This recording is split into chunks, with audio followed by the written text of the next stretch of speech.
you wanna be hardcore with your hat to the back, talking about the gaps in your raps, but I can't.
Yo, what's up, everybody? Welcome to Tricky Jim. Thank you so much for tuning in tonight. Hopefully, you're having a lovely day so far. Ready for some Pokemon TCG action featuring the newest cards from Dragapult and White Flare, because that's what we got going on tonight.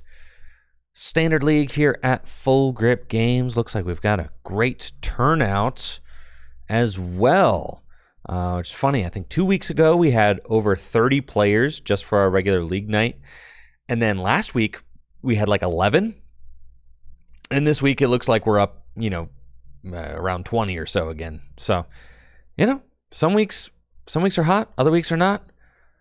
You never know what you're going to get at League Nights. And I'm already getting some tips in the chat that apparently Dylan has brought something very spicy this evening. And I wish I could say that I was surprised. Dylan, one of our league goers, literally uses a randomizer to choose his deck every week. So, I mean, yeah, I expect that. I expect that Dylan will have something crazy. I mean, yeah, that's like it's like the free spot on the full grip bingo card. Dylan brings something crazy. Thank you so much for the subs over on Twitch, getting the stream kicked off. Ruben AB1003 with the Prime sub and 47 months, as well as Nova Bash with the Prime sub in the 2 months. Yo, thank you so much for the supports while we get things started. And it is almost 7 p.m. So that means that League will be getting started at any moment. I'm trying a new angle. As you can see, I have the camera here as opposed to like slightly over this way. So we'll see how this works out for me today. I don't know. I'm still figuring it all out. We had a couple of big results, big tournaments over the weekend. The Smart Series 1,500 player online tournament. Pretty cool to see. Cash prize put up for an online tournament. It was free to enter. That is pretty sweet. And then Azul also hosted an invite as well.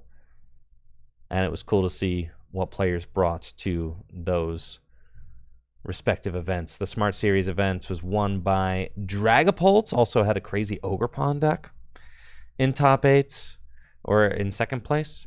But then I think that for me, the Charizard decks at the Smart Series event were the most impressive. And for me personally, I kind of have got my eye on Charizard heading into the World Championships. It's a deck that I think Charizard's just like, it's just such a good card, right? And the way that it's being constructed and built right now, I really like Charizard as a high-level option for these tournaments right now, because of its consistency, because of its power level. It's a proven deck over the years that it's been legal. So I'm pretty hype on Charizard, Pidgeot. I think the deck's kind of got everything going for it. I do think Golden Go is also pretty good. Though, dang, was there really no Golden Goes in like the top, like 16 of the Smart Series event? That's crazy. Because Golden Go should be pretty broken right now with the Genesect in there. But Charizard's also really good into Golden Go, right? So it's like, that's kind of the thing. And I've been talking about this for a long time now. Can your deck hold up to scrutiny? Can your deck hold up to scrutiny? And what I mean by that is, like, when everybody is hating on your deck, is your deck still good? And I think that decks like Golden Go, the answer is no. And I think with decks like Jellicent Gardevoir, I think the answer is no. I think that those decks are good into specific metas, but that they don't hold up to being targeted as well as a deck like Charizard EX or Dragapult EX. Those decks I'm much higher on, or Raging Bolt for that matter.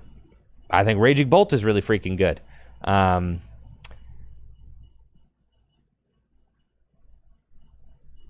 Yeah, lots of Typhlosion decks. Man, that's crazy. Some crazy results from the Smart Series event. It looks like round 1 is just going up now, and folks, it looks like we've got a great turnout for League here at Full Grip Games. Look at this. Chase. All the way in the nosebleeds back there. That's crazy. Dylan. Look at this turnout for our Wednesday League night. Absolutely amazing. Yes, the return of Wall is also another storyline, as we have seen. We've seen Wall decks like the Crustle, which blocks all Pokemon EX. I did like. I saw All Out Blitzel posted a list, a Raging Bolt list featuring Cornerstone. I think Cornerstone is great. Not only does it help you get around walls, it also is a wall, right? So I think that Cornerstone in your Raging Bolt deck, great play in the current state of things. But the thing about the World Championships is the World Championships is just one day, right? It's like a snapshot of the metagame. And you're trying to predict whether or not your techs or your walls or your deck selection is correct for that single day, for that single snapshot in time of the metagame. And right now, you know, the metagame in these online tournaments moves very fast, right? And that's because it's kind of its own self-contained metagame, and I've been saying this for the longest time. You know, online results are kind of their own self-contained metagame and do not necessarily reflect the choices that players will make when they are flying to events, paying real cash money for a hotel room, paying real cash money for a flight or gas or whatever, and spending, you know, what could potentially be 2 days playing the Pokemon TCG IRL. So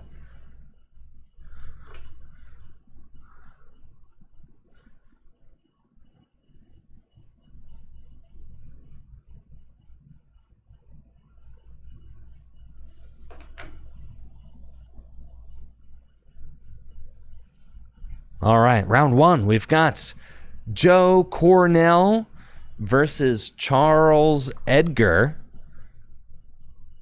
We'll see what these players have chosen to bring today. This is the first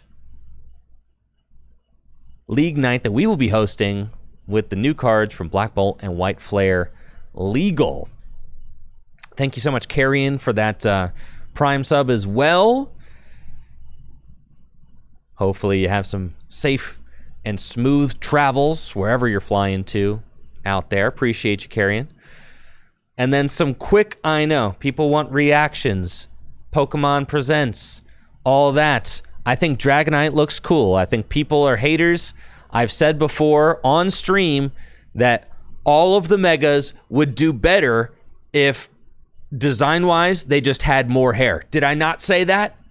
Dragonite has more hair now, hair that is shaped like wings, and therefore I think it is cool, okay? I'm staying consistent. I think Dragonite is sweet, though we talked about this pretty extensively on the Tag Team podcast. So if you want to get more of my kind of reactions to these kinds of things, I do record a weekly podcast.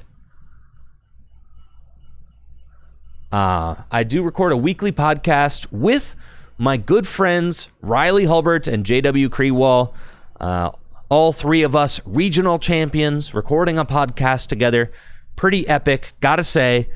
Tag Team podcast has been a thing for like, I don't know, forever. It's been a thing for like 6 years, 7 years. They probably started in like 2018 or so, 2019. I joined the crew this past year, and it's been a lot of fun, so definitely make sure to check out Tag Team Podcast. You can find it on YouTube. Tag Team Podcast on YouTube. Uploads every week. Definitely make sure to scope it out.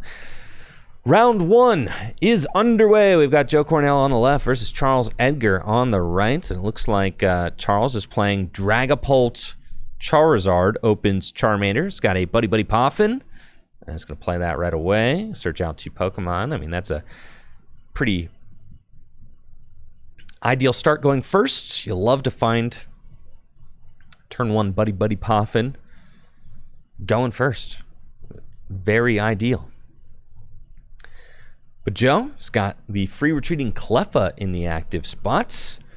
We'll see what kind of deck he's playing. A lot of Gardevoir lists make use of Cleffa. Sometimes Charizard lists make use of Cleffa. We'll see what Joe is playing here. Cleffa is one of those kind of high-risk, high-reward cards in the Pokemon TCG right now. It's only got 30 hit points, so it does get knocked out to a single Monkey Dory. Adrenabrain. Joe's got turn 1 Arven. Looks like he is also going to be playing Dragapult in his deck. And is this a Dragapult Zard mirror? It is, folks. Dragapult Charizard mirror round 1. This is awesome. Should be a great match to watch as these two players vie for position in the first round of play here at Full Grip Games.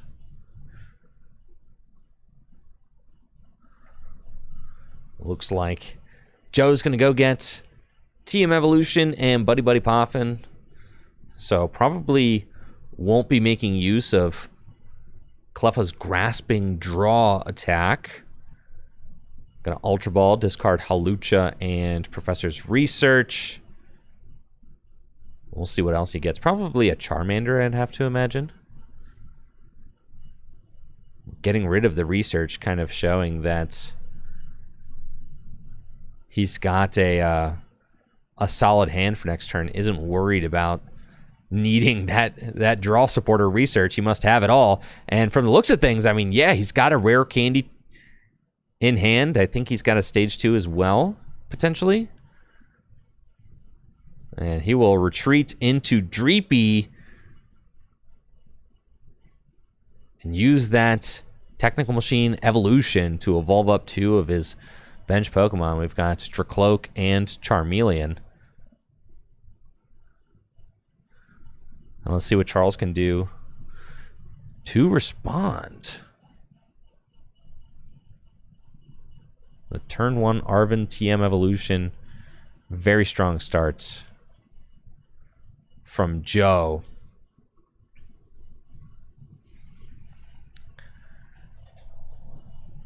And Charles got another Buddy Buddy Poffin, presumably off the top of the deck. And a Luminous Energy on the active Charmander.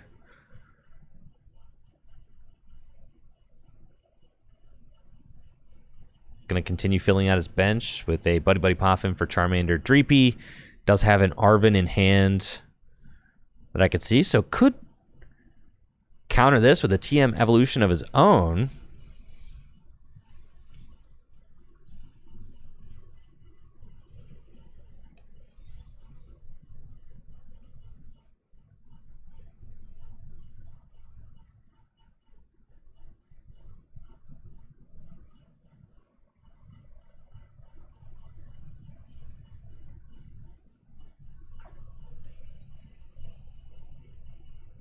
Especially since the Charmander already has a Luminous Energy on it. Looks like he's grabbing Ultra Ball and TM Evolution. He's got an Iono in hand for next turn. TM Evolution going to the Charmander. And we're going to see Charles choose to evolve up to Dracloak on the bench. So pretty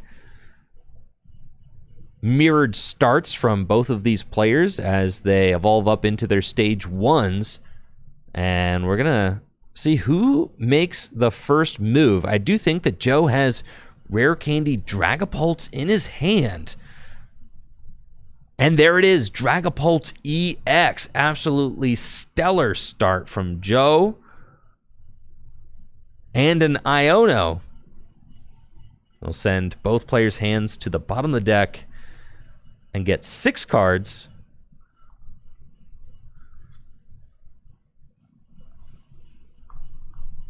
Does he find the energy that he needs in order to attack? He's also got a Recon Directive. I see a Fire Energy. I don't know if I see an out to a Psychic, but it doesn't. Oh, there's the Luminous. Huge play here. Absolutely huge play from Joe. Massive draw.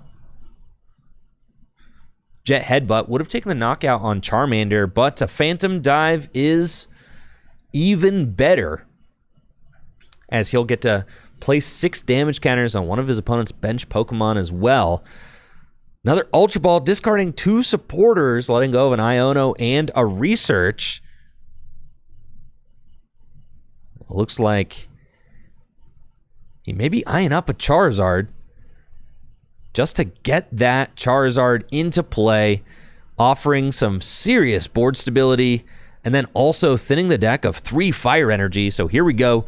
Charizard, Infernal Rain. This is about as good as turn 2s get in the Pokemon TCG right now. I mean, absolutely bananas. Turn 2, Phantom Dive, Charizard in play. Yeah, just absolutely nasty. And Joe is cooking. Full steam ahead. And a knockouts with Phantom Dive, and he'll get to play 6 damage counters as well. Placing 3 onto each of Charles' bench Dracloak, and I like that as it places both of them within range of a follow-up Phantom Dive the next turn. So Charles would have to evolve both of them in order to get them out of range. So really solid play there by Joe. And Joe takes the prize lead with an extremely intimidating start.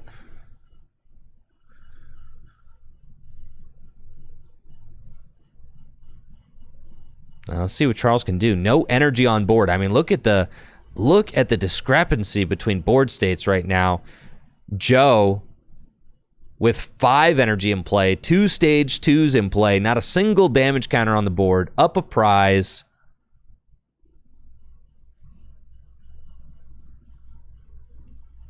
And it's all because Joe got that first TM evolution play going. And Charles has to play an Arven for turn, which doesn't feel exceptional. But maybe Rare Candy fixes it if the rest of his hand is agreeable. And it looks like it is. He's got Rare Candy Charizard right here. And then also has Unfair Stamp in the hand. So this is about as good of a draw as it gets from Charles. As we see another Rare Candy Charizard. Another Infernal Rain, going to get to accelerate 3 Fire Energy into play.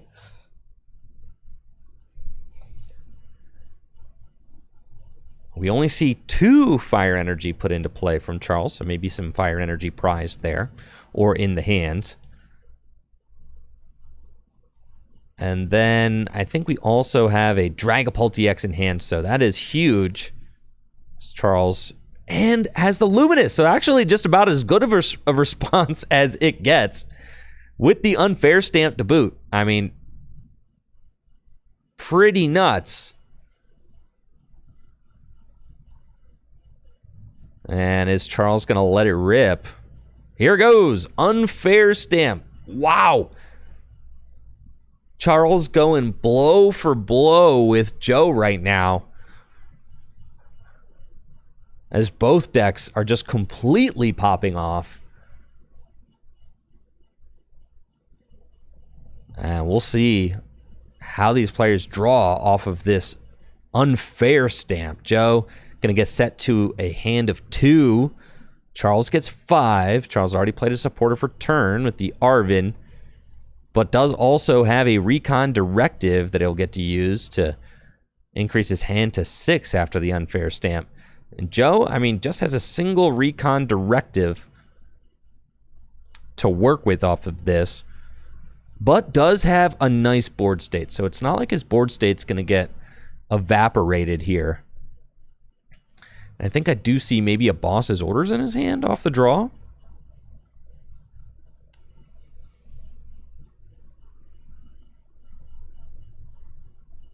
I do think that I saw an Unfair Stamp in Joe's shuffle as he was shuffling up to play, so he may also have access to Unfair Stamp at some point.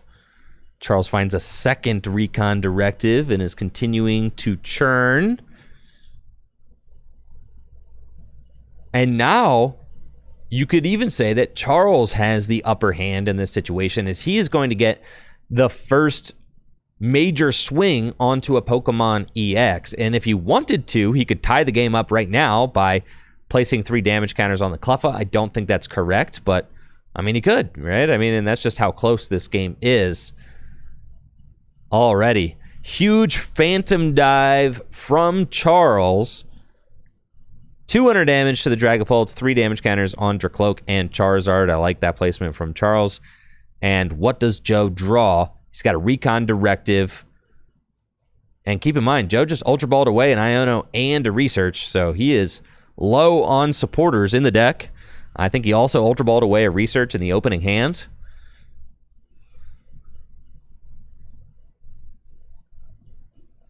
I think I do see a Boss's Orders and a Fire Energy. He could do a thing where he knocks out both Dracloak. Or just swing. And I think saving the boss is also fair. You know, it's just a really high power level card for later. Joe is going to get to take another prize card right now, as he can knock out that Dracloak on the bench. So that is going to set him on an even prize trade, which I do really like. And then he'll have the boss's orders in hand for next turn. And it looks like Joe actually opting not to take out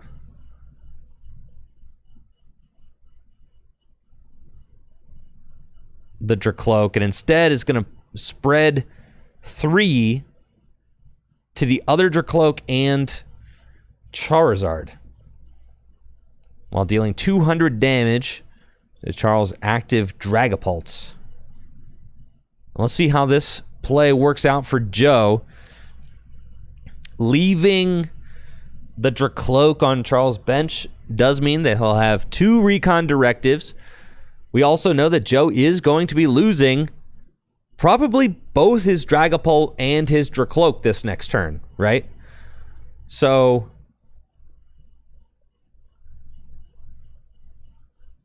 things could really start to swing into Charles' favor. I think I would have liked to see Joe take out the Dracloak on the bench potentially while he could, as that would put him on an even prize race. And then it also is looking like Joe may not be able to power up an additional Dragapult at any point in the game, because I do think that Charles will probably knock out both Joe's active Dragapult and the bench Dracloak right now. So if you're looking at it that way, will Joe be able to build up another Dragapult this game to like clean things up? No, I don't think so. So it's just going to have to be Charizard Town.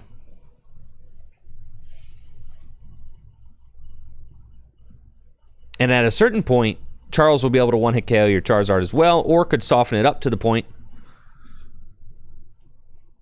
where it eventually gets KO'd, or... And we'll see how this works out.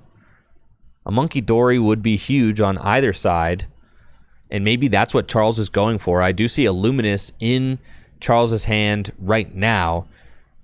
This could be prime time to drop a Monkey, and this could really set Charles's board in a very dominant position. Undo some of that damage that Joe put on to his bench while popping it over to Joe's side. I mean, I think Monkey Dory here is almost game. And it's crazy. I mean, with how good Joe's start was looking, Charles' instant snapback has immediately put Joe on his heels. Ultra Ball does get Charles a Monkey Dory. And I expect to see the Luminous Energy placed onto Monkey Dory. There it is.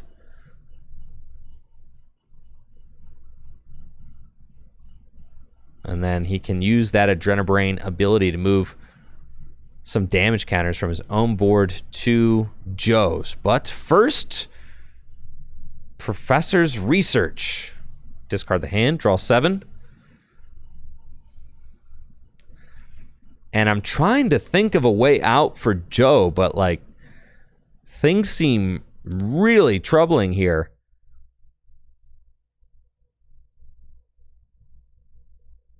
As Joe is behind in almost every aspect of the game, and especially with the Adrenabrain here now, I do not see a route for Joe to mount a comeback.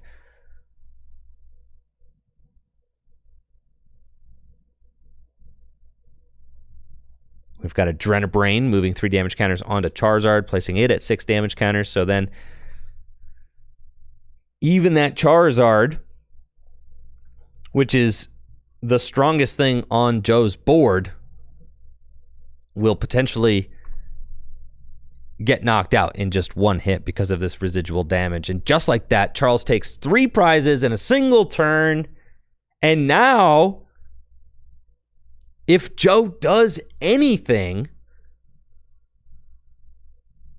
he'll be in a position where Charles can just win the game. One Adrenabrain, Cleffa, knockout Charizard, game. Joe does have Arven for unfair stamp, and that is just what he's going to do. Set Charles to 2 cards, but again, Joe is so far behind at this point. If he brings up the Charizard and takes the knockout, he'll go to 3 prizes remaining. Charizard's got 270 hit points on it, and Charizard, I think it's just wraps at this point, because Charizard having 6 damage counters on it means that it'll be within range of Charles's Charizard. And then with Monkey Dory as well, I mean, Joe pretty much has to draw Monkey Dory Luminous to have a shot, and I think he finds the Luminous. He's got Fez, he can bench that, thin the deck first with Buddy Buddy Poffin. But I don't even know that Monkey Dory Luminous gets him out of this situation, truthfully.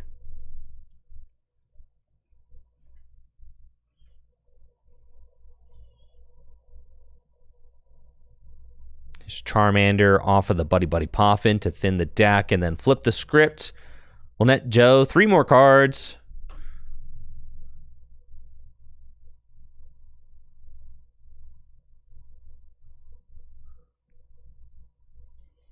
And we've got 31 players here tonight to play Standard.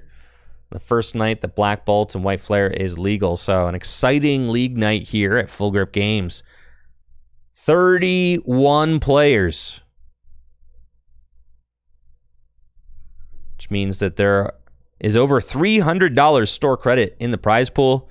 First place going to be walking home with $120 store credit. Second place, $80 store credit. And then rounding out top four will get $55 store credits to Full Grip Games. So some great prizing tonight. And Joe just pretty much has to do the thing, take the knockout with Charizard, but that sets the stage for Charles to just instantly win, I think. As Charles is charged, he does actually need a Fire Energy. Okay, so doesn't completely have it. I did not realize this Charizard is not fully powered up. Oh my God, I did not realize this. Okay, I did not see it, folks. This Charizard on Charles's board does not have the energy it needs to attack. It only has 1. If it did have the energy it needed, then the game would just be over. Adrenabrain to the Cleffa knockout game. 3 prizes. But it's 3 to 3 prizes now. Does Charles find the game-winning Fire Energy? He's got Arven if there's a Night Stretcher in the deck. Does he have Luminous in hand? Does he have it? Am I missing something? Burning Darkness, 3 prizes taken, 270 plus 60s, 330. Monkey Dory, damage to Cleffa, game. So Charles has game. Does he see it? Luminous to Charizard. All right, Charles, don't overthink it, bro. Don't overthink it. Come on, man. There's no need to play this Iono. No BMing. All right. Does Charles see it? Adrenabrain to Cleffa. Burning Darkness for game is the win. I don't know that there's any way Charles can not see the win for 2 turns. So he's probably going to be like, oh. Up, there it is. Adrenabrain to Cleffa. Take the prize. Burning Darkness. That's knockout, right? What are we thinking about here? Joe, 3 prizes left. Burning Darkness, 270. And that's game. All right. The processing time was, the gears were turning, but we got there. Charles Edgar going to take the round 1 win here at Full Grip Games. 31 players in the house for the first Standard League nights with Black Bolt and White Flare cards legal. GG's to both of those players. First of 5 rounds here tonight at Full Grip Games, so should be a fun one, folks. Action-packed evening full of some great Pokemon TCG action. All right, I'm snooping. What do we? Oh, dang, bro. Dang, bro. What's the gang yapping about? All right. We've got some really cool stuff coming up here at the shop. So I'm going to shout out a couple of upcoming events. Tomorrow we've got our first Gym Leader Challenge League night of the 2026 season. So our badge board is completely wiped, totally fresh. New badge race for the 2026 season for Gym Leader Challenge formats. That should be a lot of fun as everybody is going to be bringing their favorite decks to try and win the first couple badges at Full Grip. We've also got a very exciting base Neo tournament. Base sets through Neo Destiny. One of my favorite retro formats. We're going to be hosting as a part of our retro series here at Full Grip Games. This weekend, I got a cool little thumbnail made for it, and then, so shout out to Sephra, who does all my thumbnails. And then I also got the thumbnail, turned it into a playmat. So we've got a base Neo winners playmat, the champion playmat from our upcoming base Neo tournament this Saturday. The playmat features Cleffa and Pichu. They are 2 of the most popular baby Pokemon from this era. I think Sephra did an incredible job with the thumbnail, so really stoked on that. And this is going to be one of the prizes for the champion this weekend. I will be joined by World's finalist in 2007 national champion Chris Fulop to commentate over the base Neo tournament. Chris Fulop actually played back then, and it'll be really cool to get his perspective on the tournament as well. The base Neo tournament is going to be played with the Slow King Errata. For those of you who do know a thing or two about those early formats, yeah, Slow King, one of the most toxic cards ever printed, actually, in the Neo Genesis set. But it was only truly toxic because it was mistranslated, and then because Wizards of the Coast was like losing the license to the Pokemon TCG, they didn't really care. They kind of just like mishandled the game entirely when they had access to it. So Wizards of the Coast, I don't know why my computer is feeling potato pilled right now, but like sometimes the internet just be like that, I guess. Here we are. But they never issued an errata for this Slow King. So like if you played the game back in, oh my God, why is this? if you played the game back in 2002, you just had to play with the Slowking errata.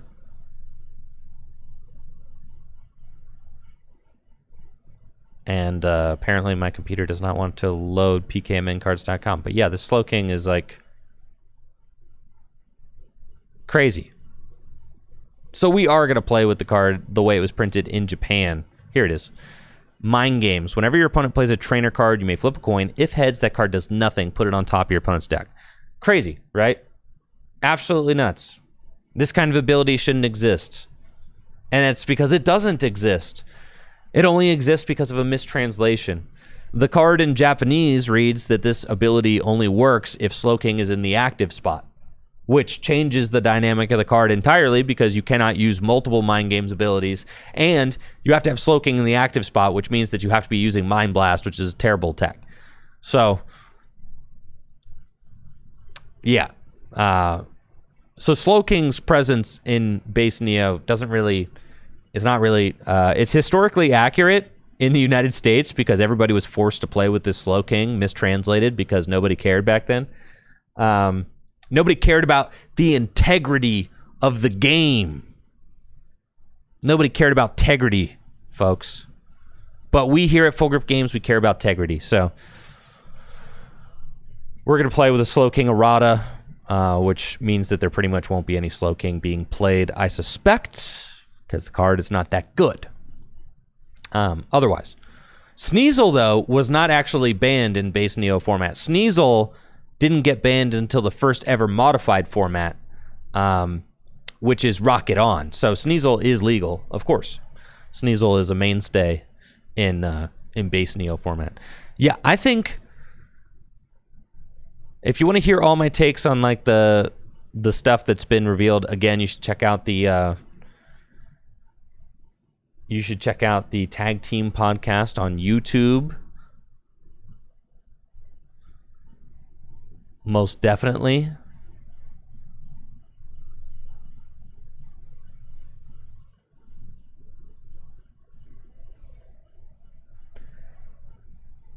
There we go. Tag Team podcasts hosted by three very handsome gentlemen, if I do say so. But yeah, we record every week. Sometimes it's me and JW, sometimes it's Riley and JW, sometimes it's all three of us. It really just depends on availability. So, yeah, definitely. Is there a command of the podcast? I don't know. I don't think so. I should probably do that, but not currently. But yeah, podcast, check it out. However, the Dragonite, I think the Dragonite right now is suffering from the first thing being revealed about it is the 3D models. And I've said this over and over again. The video games look terrible. So, like, of course, the Mega Dragonite doesn't impress because nothing in the video game impresses because the video games in 3D look terrible. I've been saying this the whole time, okay? So, when you see Mega Dragonite and you're like, oh, man, it looks like garbage. Like, bro, no, it's because the whole game looks like garbage, bro. The 3D models all look terrible. Look at Arbok. Arbok is a really cool Pokemon. Does it look cool here? No. Of course not. Because it's a silly 3D model from a silly 3D game, okay? Nothing looks good. Does that Houndoom look good? No. None of it looks good, bro. None of it looks good. That's because Pokemon was not meant to be a 3D game. I've been saying this for the longest. So, you know, compare that Arbok to, like, any Arbok Pokemon card, and the cards are going to look much better. And this is why I fell in love with the Pokemon trading card game to begin with, is because you have so much more expression from the Pokemon on the cards than you ever did in the video game. The illustrations, to me, really bring the cards to life. They really bring the Pokemon to life. They really, like, make my imagination go wild, and I can imagine like what the Pokemon would be like and stuff, and they really are very expressionistic, and they give the Pokemon so much character. If you just looked at like, if all you ever looked at were 3D models, then Pokemon would look pretty boring to you, I would suspect. To me, the 3D models just are ugly.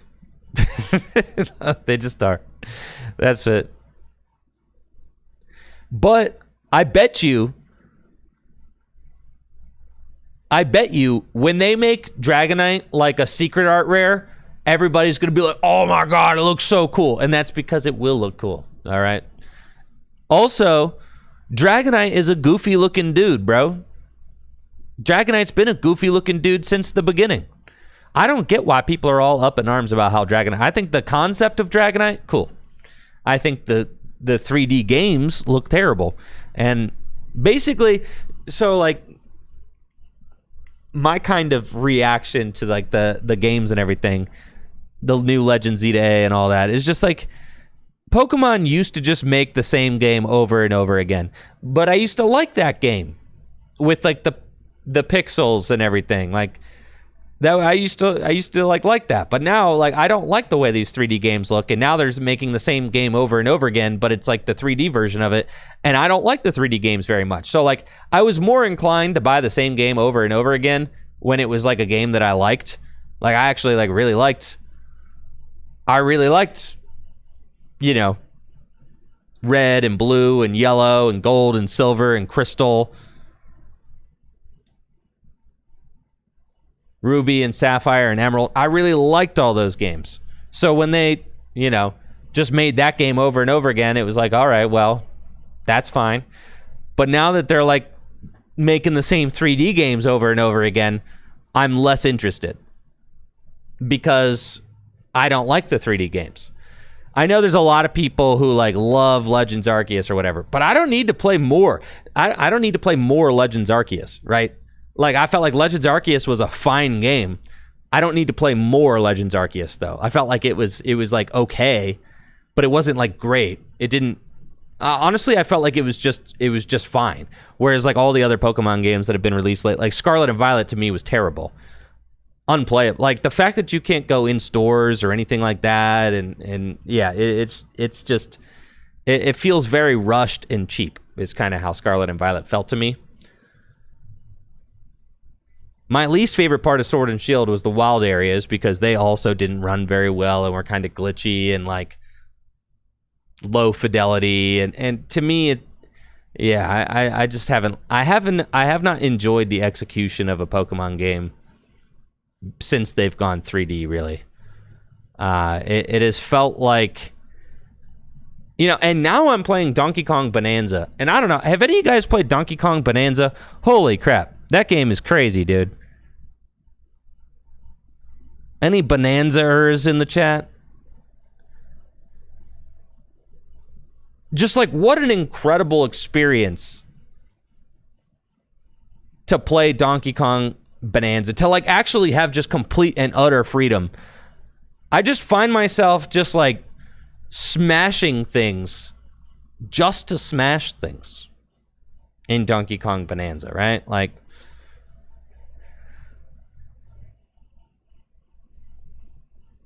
do I like Diamond, Pearl, and Platinum? Yeah, I did. I liked all of the games. I would say I was like fine on Sword and Shield. The first Pokemon game that I truly disliked was Scarlet and Violet. And it was part of because like I felt like I was willing to give Pokemon's 3D ventures a chance with Sword and Shield, but then when I felt like Scarlet and Violet was a worse game than Sword and Shield. So then like I was like willing to give it. I was like, all right, Sword and Shield, it's like your first 3D game for this studio. Like, I'm like okay with that, you know, whatever. And it was like I was like fine on it. But then for me, Scarlet and Violet was just horrible, like unplayable. And then even Legends Arceus, I think like the novelty of being able to like hunt around in the wild in and like actually throw a ball at a Pokemon in real time. That was like the coolest part of Legends Arceus. But I don't know that that gimmick is enough to like get me to play more Legends Arceus. You know, where like Donkey Kong Bonanza, incredible game. But do I need to play a Donkey Kong Bonanza 2? Probably not, right? Because like I feel like I'll probably get my fill of Donkey Kong Bonanza with Donkey Kong Bonanza, right? That's kind of how I feel about the Pokemon games. Like they're not really doing anything new. And the things that they are doing that's new aren't intriguing to me. Like you know, it's like I'll just wait for the characters to come out on the cards, and then I'll just like follow the cards. You know, it's kind of. I feel like maybe I've grown out. It's sad, you know, when you're a kid, maybe you love the anime, the movies, and then you grow up and you realize like the movies aren't really targeted at you, right? And you're like, well, the movies aren't really for me anymore. I guess maybe I'm kind of finding that the video games just aren't really for me anymore either. I'm kind of disappointed because I feel like video games could be made for adults as well and could be thoughtfully designed, but I just feel like the Pokemon games have been...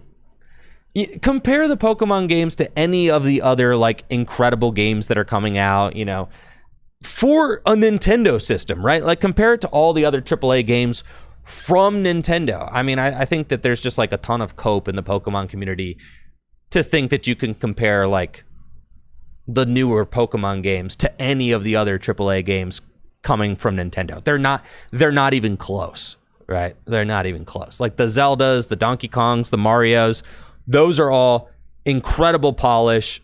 They run incredible, right? And then like you got Scarlet and Violet, bro. Like kind of an embarrassment. That's how I feel about it anyways. So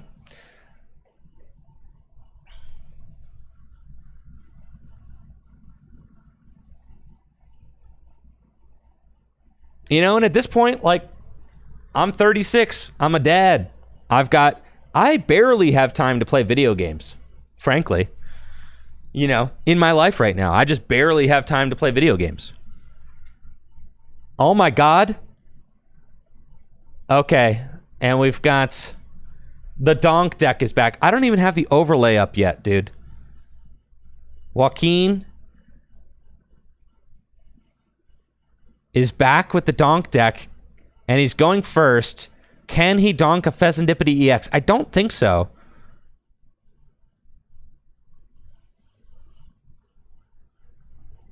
Right? Like, absolutely not.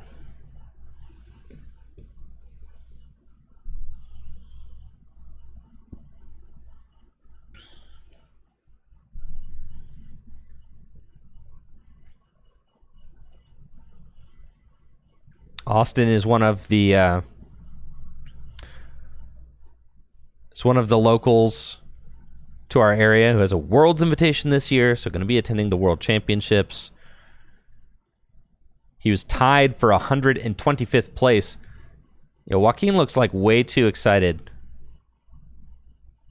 right now.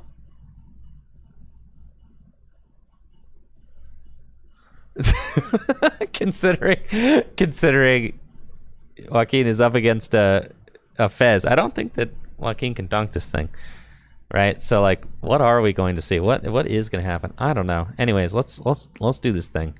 Here's the overlay. Austin Charles, Joaquin Amador. Okay, the draw power is out, and here we go.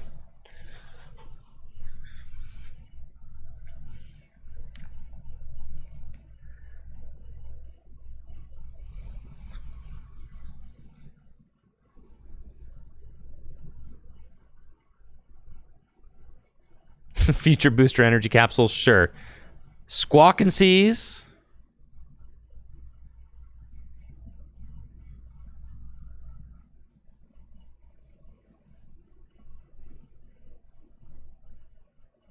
Yeah.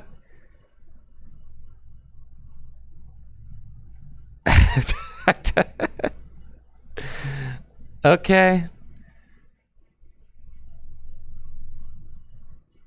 We've got the Rocket Bomb. It's another Tails. Why does Joaquin keep bringing this Donk deck to my locals? Why Why do I have to be poisoned with this? Why must the stream be plagued with this? It'd be funny if it like donked once, I guess. But man,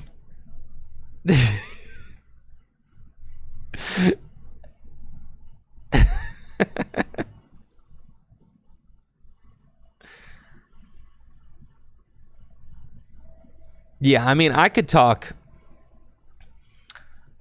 all day about how I feel like, my kind of general displeasure with the direction of the Pokemon games, but ultimately, that's not my call. So I feel like for me personally, I will be less negative if I just don't play them. So I'm just not going to play them. Like I played Legends Arceus, I played Scarlet and Violet, and I played Sword and Shield. And with those 3 games under my belt, I feel like I now am like, I feel like I'm confident that I'm not really interested in these new games that Pokemon is putting out. The new 3D games, they just don't really intrigue me. But then, what's cool is like, say like, the Legend of Zelda team, right? Like the Legend of Zelda team, they still have a 2D team, and they make 2D games and they make 3D games, right? So like, they have 2 different teams for Zelda that are. So like, if you are a 2D Zelda truther, you can still play a 2D Zelda game in 2025 that's like relatively new, right? Like they keep pumping these out, and they're critically acclaimed. Like they're still good games, right?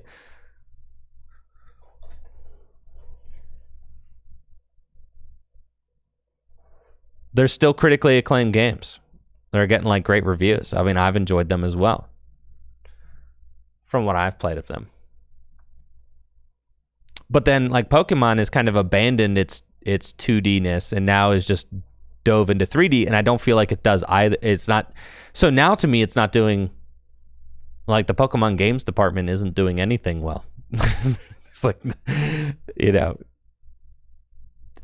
is kind of how I feel about it. Now, I would love to be proved wrong. Like I would love Pokemon.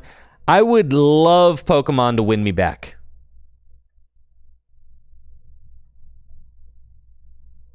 I would absolutely love Pokemon to win me back. I would love it, right? But for now, no, I do not like the games that Pokemon has been making lately. I'm kind of over it. Like I played Sword and Shield, I played Legends Arceus, and I felt like I kind of had to do my due diligence and play those games. I had to play Scarlet and Violet. I'm too big of a Pokemon fan to like not play those games, right? But now after playing Scarlet and Violet, I'm pretty confident. Like, no, I don't know that there's anything that I'm going to be missing out of these new games. I don't like the way that they look. I don't like the way that they feel. I just generally am not a fan. So rather than like kind of force myself to play through them and shell out the $70 or whatever, like, I'll just pass. I'll probably watch my wife, Natalie, play the new Pokemon game so that I can kind of like keep up with what's going on. But I'll play the games that I like to play. I'll play Donkey Kong Bonanza. The new Pokemon? Yeah, I'll watch my wife, Natalie, play. That's fine.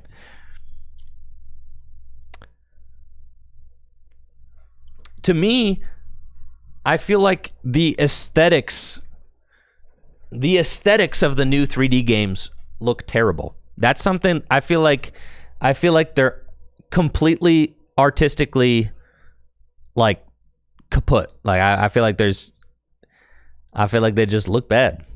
Yeah. I feel like 3D doesn't look good with Pokemon. It just doesn't. I feel like the models look bad. I feel like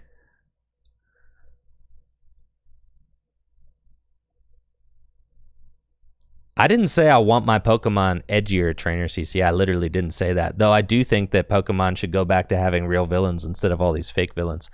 However, you could even say in DK Bonanza, the Void people, those are real villains, right? Pokemon hasn't had real villains in, I don't know, like a decade. But at least the Void the Void people are real villains. They're bad guys, right? They're literally bad guys. Is it that hard to have some freaking bad guys? The models look terrible. The games don't feel good to play.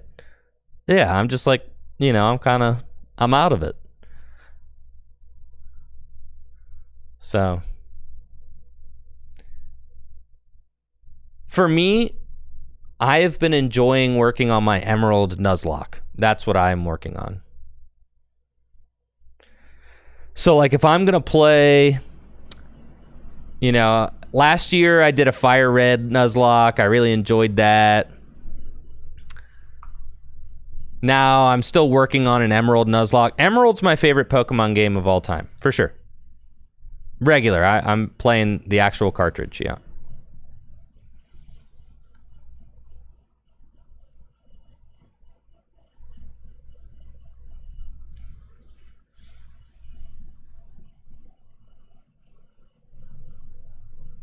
You know, and I've said this before that it's not just nostalgia for me because I never played Emerald or Ruby or Sapphire as a kid. I mean, I didn't play those games until I was like, I don't know, 30.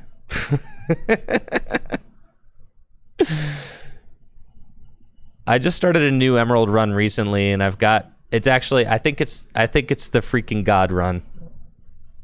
I've got Mudkip, I've got a Ralts. Got a Ralts, I've got a Tailo, I've got a Mudkip. I've got some other guys, I forget.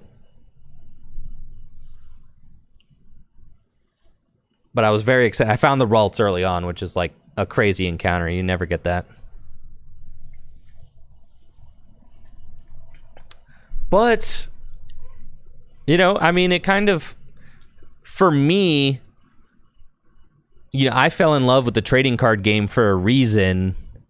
The reason is because I feel like the trading card game is so much more imaginative than the video games. And also there's just more trading card game content. Like the trading cards come out with new content every couple months. The video games, you know, you gotta wait years for a new one, and then like after some years it still might not be like the game you wish it was. You know what I mean? It still might not be the game you wish it was. So like, yeah, for me, I'm more of a fan of the cards. I'm a card game truther. And honestly, I'm just more of a tabletop gamer than I am a video gamer. Like, I like my video games, sure, but I would have never become a streamer to stream video games. Which is why I've pretty much cut all the video games out of my streams, right? I'm just a tabletop streamer now. But there's such a, like, these things are so tightly intertwined that it's like, it's almost impossible to run a live stream, right, without getting asked about what the new video games look like, even though I don't really do content about, I don't even really do content about the video games. Yeah, thanks, Tony, for the Prime sub and the 7 months. Appreciate it.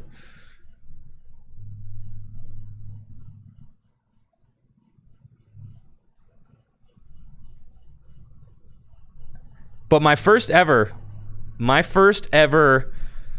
Pokemon organized play event was a video game regional, and I finished in the top 32.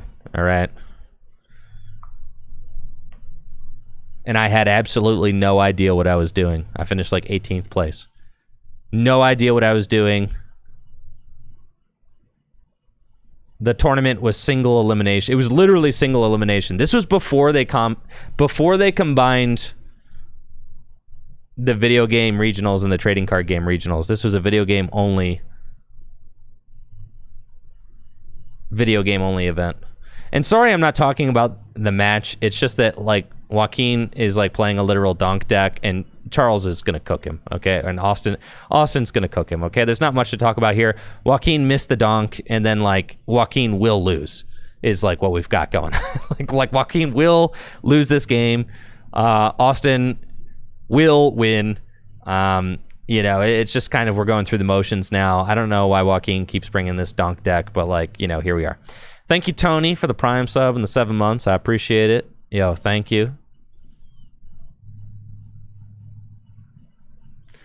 Tony on Twitch says, I've never played any Pokemon game. My neighbors got me into the game when the Furious Fist came out. Yeah, that's pretty sick.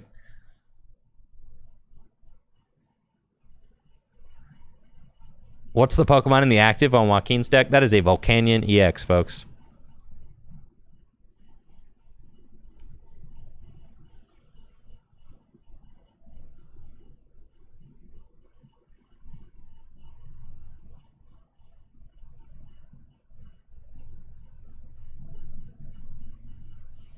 Ty on YouTube wants to know, what's my favorite deck from the XY era?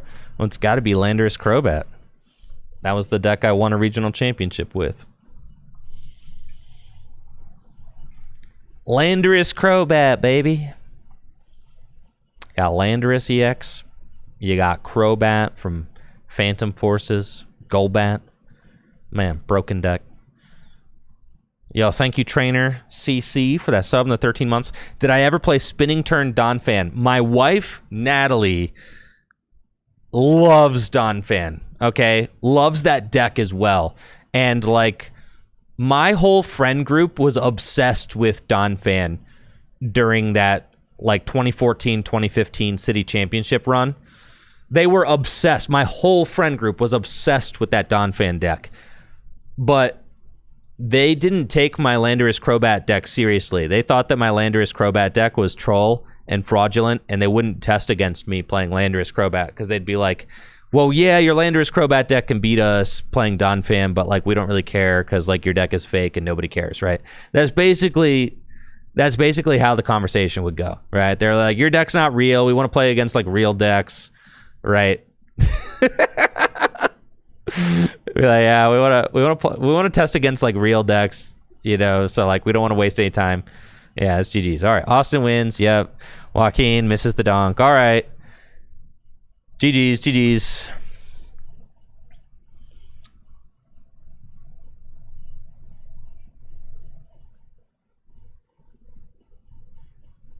But yeah, they used to tell me that my deck was fake and that, like, there's no...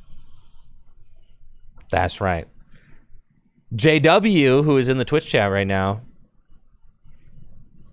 told me that if he had not chosen to play a terrible deck in day 2, because this was back when I won my regional championship, Pokemon was actually, every regional you went to, day 1 was standard, day 2 was expanded. Now, standard and expanded were only like a few sets different, but they were kind of like rolling out expanded format in 2015. That's like how it was working, right? So JW made day 2 of the regional championship that I won as well. We were both in day 2, but then he switched and played a terrible expanded deck. He overcooked. He played some crappy Mega Manetric deck. And then so JW told me that he would have won my regional had he not played a bad deck. I love excuses like that. So then JW and I played with the deck that he said he would have played, which was like some crazy Night March build that he and Andrew Wambolt had. And I still cooked him with that crappy Night March deck. So in no timeline does JW win that St. Louis 2015 regional championship. In no timeline.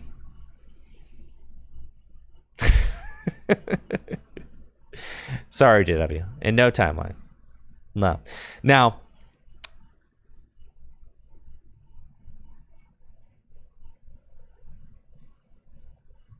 the Night March aura was too strong. Dude, I am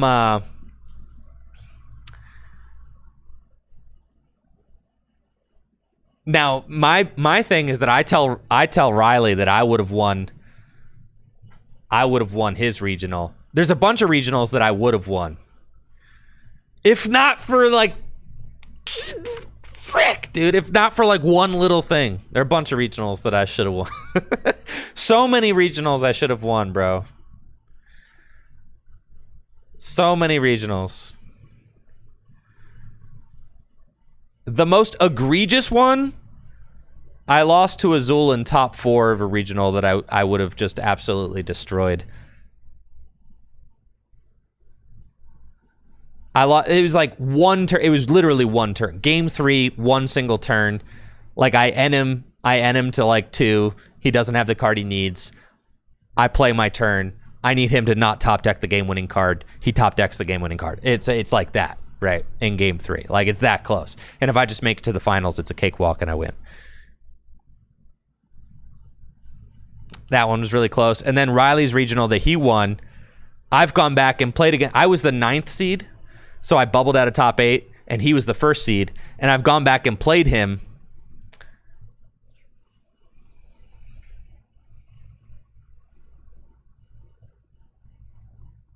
And my deck destroyed his winning deck. So if I just didn't bubble into 8th place, I win that regional. Easy, bro.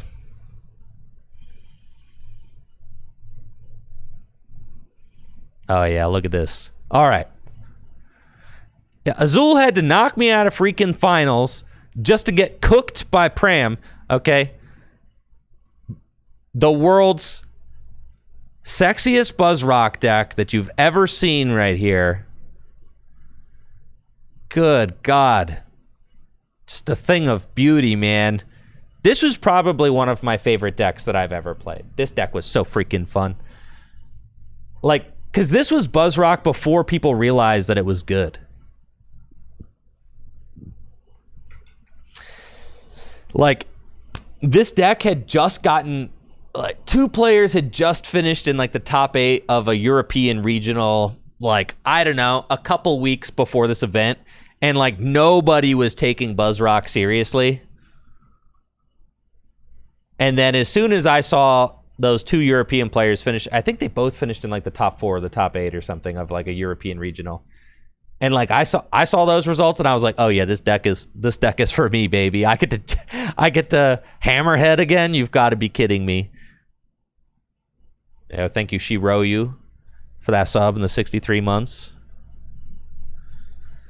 Do I win 2024 Indie Regionals if I don't match up against Dialga? I'm livid about that because I think I feel like okay. So Hedrick and I played 3 times at that event.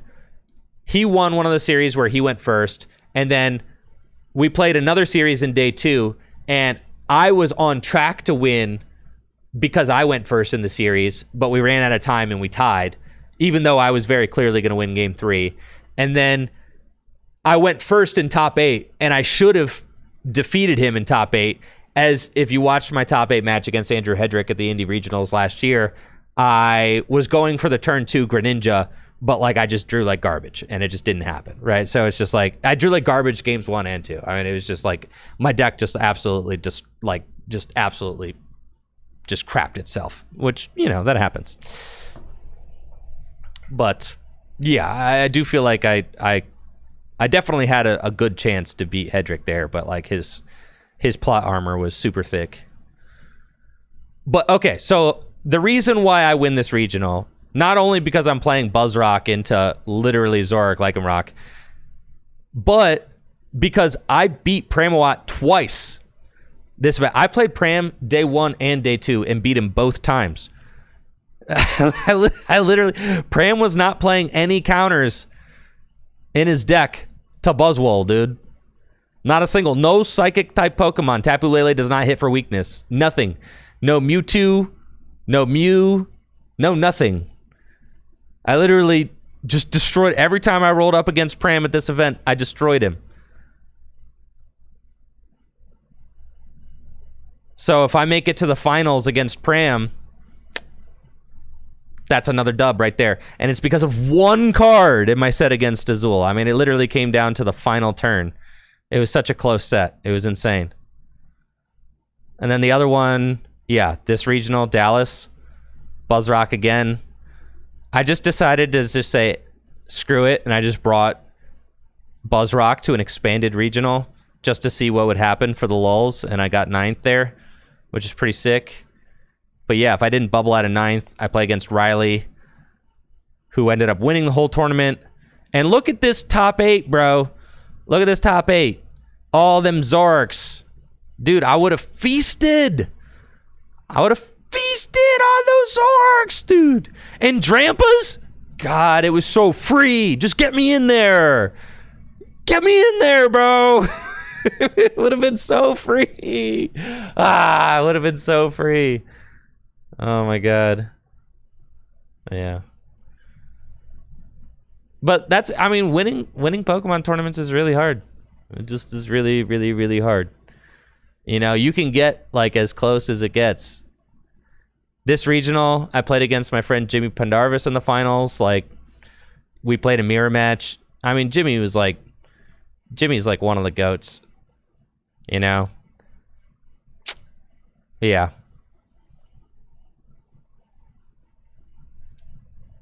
I didn't deserve to win that regional. He did, so. And that was his first Masters regional win, I think. So, it was really exciting. But it was also exciting to meet up against him, you know, to pair up against him there. Because Jimmy has, would I consider myself one of the GOATs? No. Like, the greatest of all time? One of the GOATs? Like, greatest of all time? No. I'm a content GOAT. Sure. I would say that. But, like, I would say that I'm consistently, like, a top... Like, during my time grinding, I was consistently, like, a top 30 player in the world, is where I would rank myself. And I've got, you know, I've got stuff to back that up, too. So, I would say I would consistently, like, a top 30, yeah. Top 30, top 50 player in the world, something like that. And I got 2 top 32 Worlds finishes. So, yeah, I would say I was, like, around there. I think that, like, my strongest... And then, you know, Limitless doesn't even have my regional win, or, like, I've got another regional top 4, I've got another regional top 8, I've got a state championship final. Like, that doesn't have any. You know, I played a long time before I got 9th at Worlds here.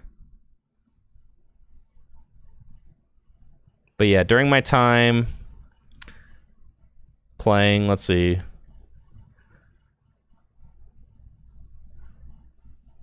Now, I took, like, the last year I just, like, took off.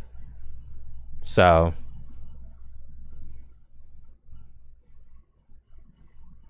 things have probably tanked quite a bit. Let's see.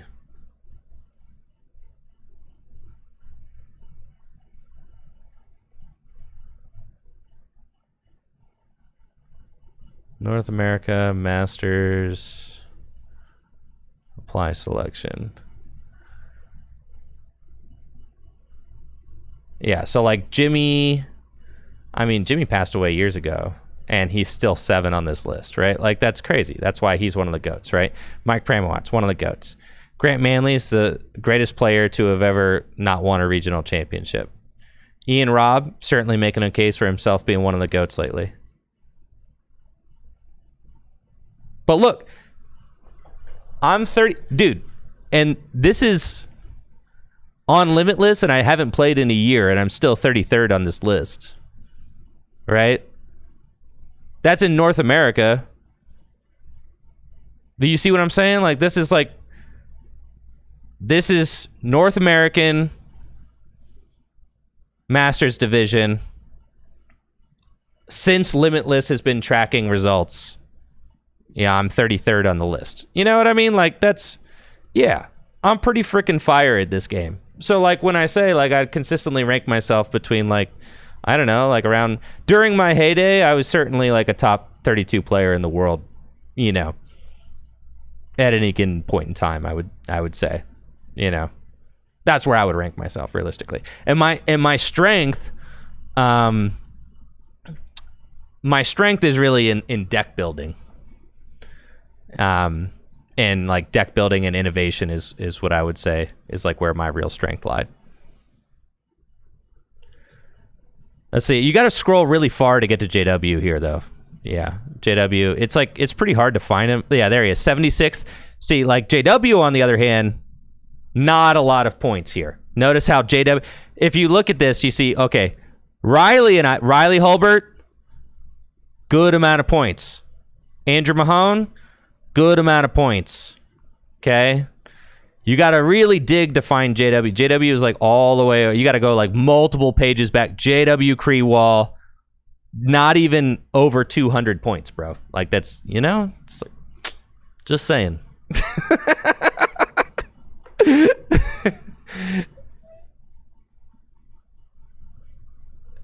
When I say that I'm an innovative deck builder, can I elaborate? Sure. Yeah.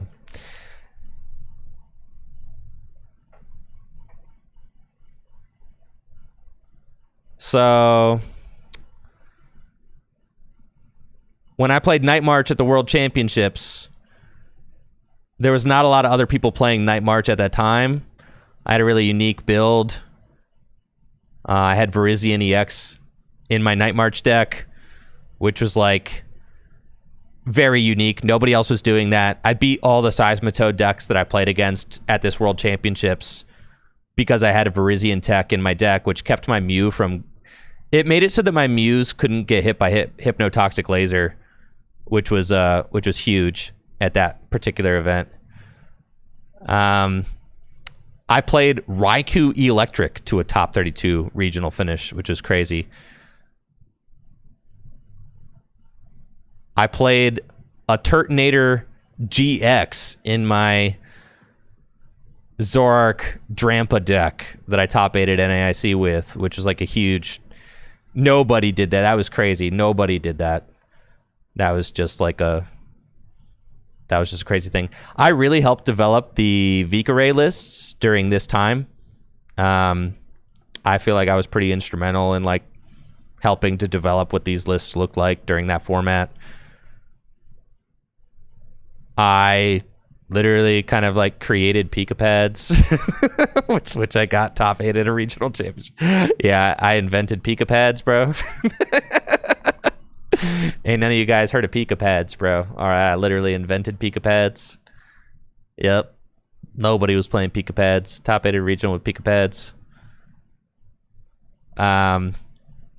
JW and I really innovated when we made up this deck. I mean, I got 10th place at Richmond with this. JW won the regional. Yeah, like we created this deck together. JW and I both did. We really put a lot of thought and effort into this, and it ended up paying off. Michael Zealy top 8'd this regional with the same list as well. I mean, that was like huge, right? Like, look at this. Yeah, Michael Zealy top 8'd with our same lists. I got 10th with our lists. JW won. And then Brady, if you remember Brady, got his first ever regional top 32 with our list there. That was huge. Snorlax, bro. I'm the only player in the world with a Snorlax VMAX Limitless page, bro. I'm the only player in the world. Nobody has a Snorlax VMAX Limitless page. Except for me. Yeah. I'm the only player who's ever got... And not only did I get a finish, I top 8'd at a regional with Snorlax VMAX. The last expanded regional of all time. You know, crazy deck. I helped put Miraidon on the map for sure. I was the highest finishing Miraidon player at the 2023 World Championships. You look, yep, 21st, and then Seijin got 30th. But yeah, I was the highest placing Miraidon player there. So it really helped innovate that archetype a lot. For sure. I also was the first player to ever put a flying Pikachu in Mew VMAX. Okay. First player in the world to top 32 a regional championship with flying Pikachu VMAX. Okay. Nobody was doing that, bro. I did that. So like, that's what I'm saying. So for me, like, I pride myself in my creative deck building. That's something that I pride myself in. I'm not just going to take somebody else's list and just play that. Like, I'm going to do something crazy. Oh, yeah. Me, Riley, and Natalie came up with Buzzgarb Carbink. That was like a deck that we pioneered ourselves, and Natalie got second place at this regional championship with it. My wife, Natalie, who just popped up in the chat. Yeah. There we go. Natalie. Boom. Right there. Second place, Collinsville. I got 22nd place. Will Mantho got 34th with it. Yeah, we made this deck up ourselves. Like, dude, we just cooked this out of our brains. And then that's not even mentioning Landy Bats, bro. Which was like the deck that I created and won a regional with.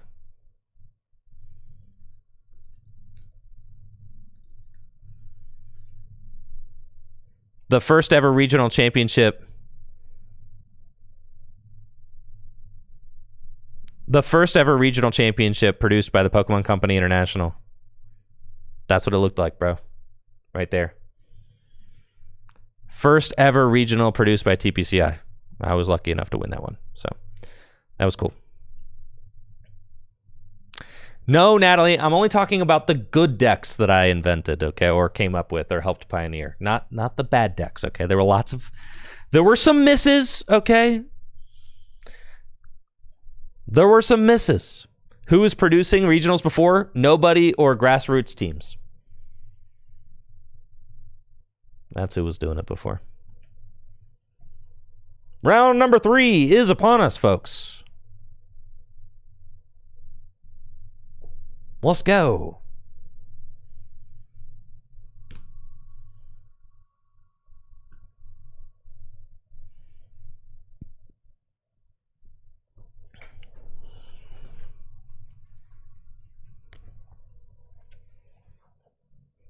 How many regional wins do I have? Just one. I have 1 win, 1 finals, 2 top 4s, and like a handful of top 8s. And I got 1 world's top 16, 1 world's top 32, and 1 NAIC top 8.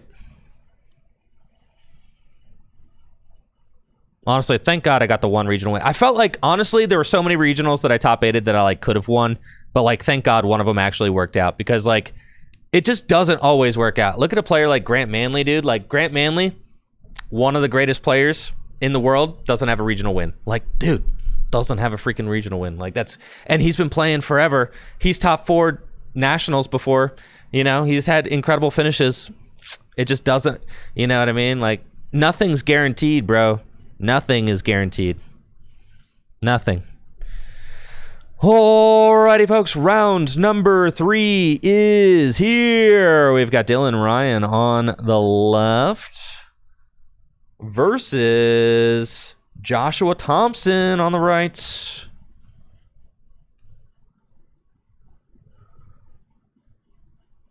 It looks like Joshua is playing Goldengo.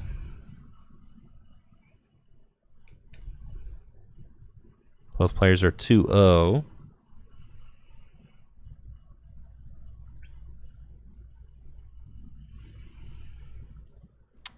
I spent some time thinking about, dang, what is it?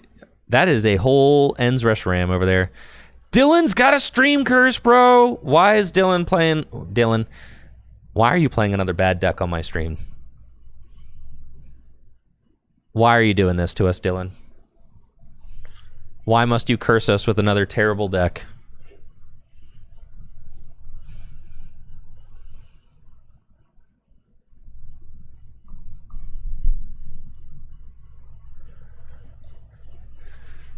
Why does everybody just think it's a me? Oh, like, oh, Tricky Jim's streaming. Gotta play something terrible today.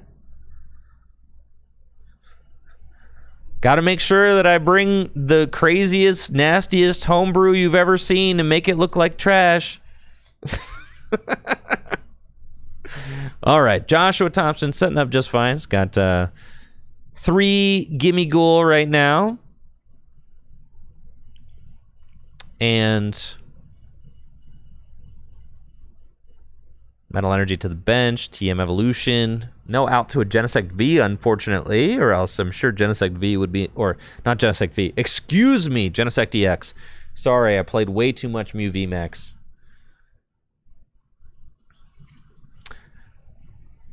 God, Mew VMAX, I miss her, folks.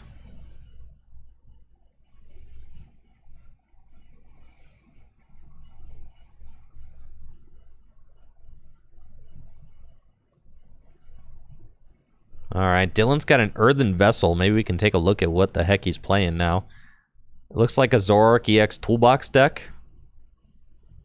There's like fire energy in here though, so I don't know, and I assume there's got to be like energy switches too.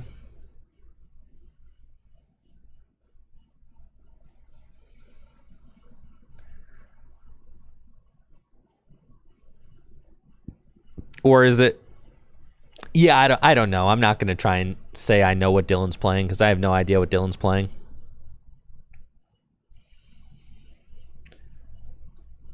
And a Jacques. All right, now Dylan realizing that he should be thinning the deck. Can use Jacques. Go get a Zoroark out of the deck.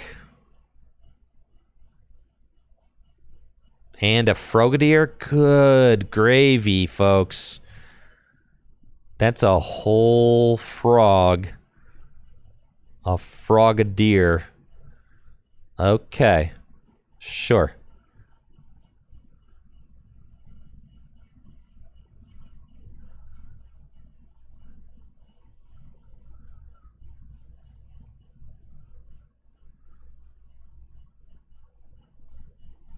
And pass. All right, so you're going to pass with Chi-Yu on the bench and just say, like, all right, come at me, bro. But if this is one of them newfangled Goldengo decks, then it's probably got 4 Boss's Orders in it.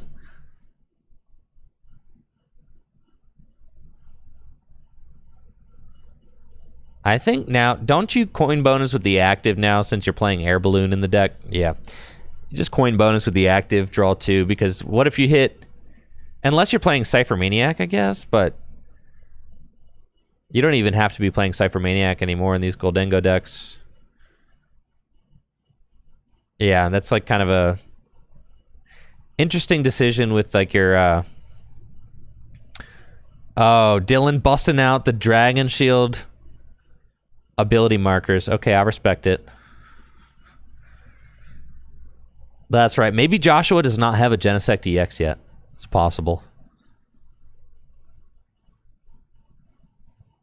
So this might be Ye Olden Genesect or Ye Olden Goldengo deck. Sans Genesect.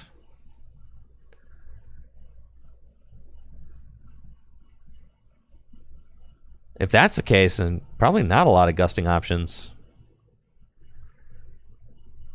Dragon Shield does not have ability markers for sale. No. These Dragon Shield coins, the Dragon Shield used to sell all of their old playmats, had these metal coins that came packaged with the playmats, because I think the thought was that you could use the metal coins like as life counters, because the playmat tubes had these like, it was really obscure. Like the playmat tubes had like a Magic the Gathering life counter along the sides of them, and then you could stick the coin in the tube to like count your life. No, I don't think anybody ever used them for that. But the Dragon Shield coins are undeniably cool. So I have like, I don't know, 20 of them. And I use them as ability markers. But I don't use ability markers personally. I just tap my Pokemon. But I keep them on the stream table so that people can use them as ability markers if they choose to. Yo, thank you, Kyle, for the Prime sub and the 34 months. Appreciate it, Kyle.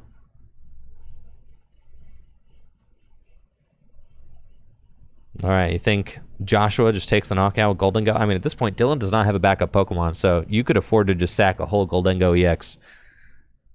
Like, that's fine. And there we go. Make it rain. Joshua going to take the first prize of the match. What do you say? Dylan top decks, is that a Blaziken? Yeah, I think Dylan just loses here. Yep, Dylan's got a terrible looking hand. No, he's got an Iono. Is that an Iono? Nope. There you go. Dylan takes 2. With Chi-Yu for the knockout, all Joshua has to do is swing with 3 energy. If he's got a superior, that's game. You gotta have it, right? Yeah, Energy Search Pro. Yeah. Dylan doesn't want to see anymore. All right, show me the energy. He says, all right, go ahead. I'll wait. I'm on stream. I'll wait. Show me the energy. There's 1, there's 2, and there's 3. All right. And that is game. GG's. But was it GG's? No, folks. It was BG's. All right. Back to talking about the old days. Another terrible deck. I don't know what you were trying to cook up there, Dylan, but it didn't work out. Let's talk stuff. All right, we got Base Neo tournament coming up Saturday. Gonna be awesome.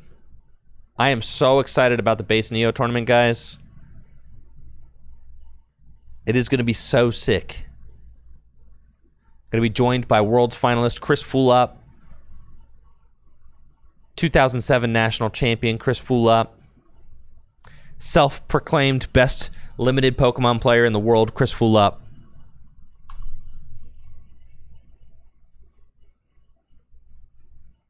Got week 1 of Gym Leader Challenge League for the new season happening tomorrow as well.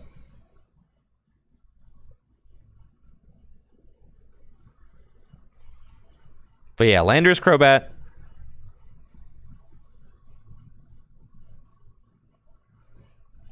Definitely my favorite deck ever.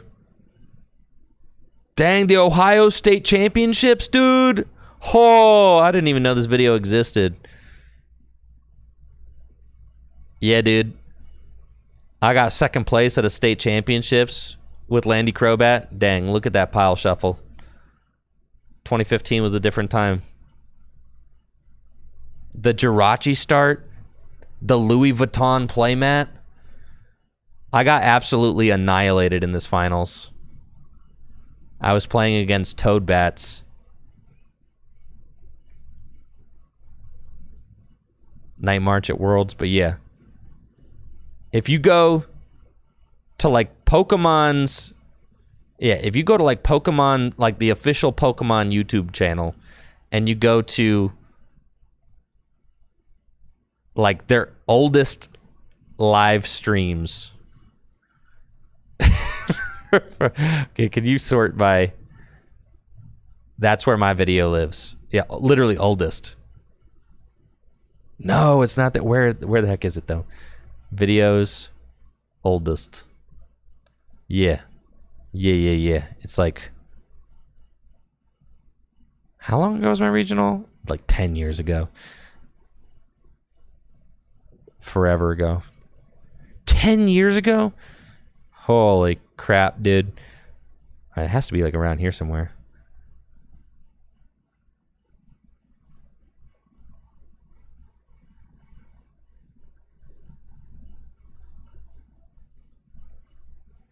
Yeah, the ancient Pokemon lore. See, I'm wondering like where it is. It's got to be right around here, right? Yeah, see, dude? There I am. The first ever regional streamed by the Pokemon Company. Like, I'm not kidding. It was the first regional ever produced by the Pokemon Company, right? Like, if you look before, there were no regionals. It was some Worlds, right? We've got Worlds, Nationals. Like, you had some Nationals, you had some Worlds. But, like... that was it. There was no regionals. Like, they literally did not produce regionals, dude. Nationals, Worlds, occasional video. And then the first regional they ever produced was the regional I won. Which was hype, honestly. And the year before this, I had...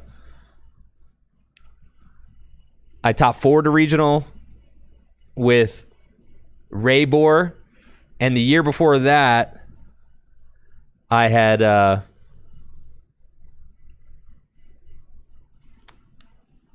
top 8'd a regional for the first time. So like it was like 2013, I top 8'd my first regional. 2014, I top 4'd a regional. 2015, I won a regional and got my first Worlds invite in 2015. And this top 8 was kind of stacked. It had It had Connor Fitton in it. It had Jason Klaczynski in it, and Britt Pybus, and myself. So like that was pretty solid top 8. But honestly, that's like ancient history at this point. But that was yeah, that was hype. Anyways, I've been working on my documentary, dude. God, I want to just show you guys my documentary so bad. It's so close to being done, folks.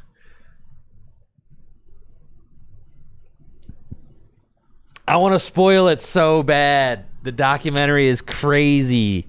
All right, so I've decided I want to make a like a trailer for the documentary that I'm gonna be releasing the week of Worlds. So in a couple of weeks, I'm gonna release a trailer, like a little 60-second trailer, to drum up hype for the documentary. I've been working on this documentary for over a year.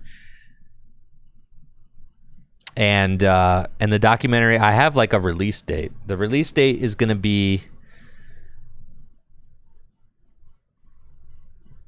August 25th.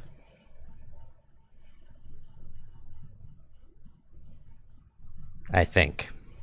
Yes, that's what, yes, August 25th. That's my release date. And then I want to release the trailer like August, like 2 weeks before it releases. Kind of spoiled. Well, no, like the concept, I'm doing a documentary on Gino Lombardi. I mean, that's not like a secret. Gino has been posting about it all over his Facebook, and I've also vague posted about it on Twitter as well. So I'm talking about it openly now. It's not a secret. Let's see, PTCG Legends. Yeah, Gino Lombardi, dude. The band national champion in the Pokemon TCG.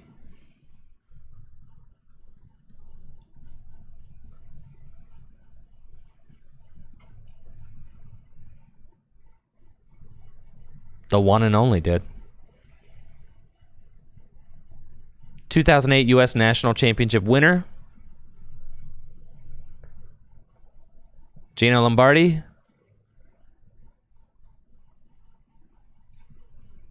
2008 World Championship semifinalist. Gino Lombardi lost to Jason Klaczynski in top 4. 9th place at Worlds 2013. He lost to James Good in a Blastoise mirror. I think like one of the final rounds. Multiple time regional champion. Multiple time state champion. Why banned? Well, I guess you're going to have to watch the documentary to figure it out.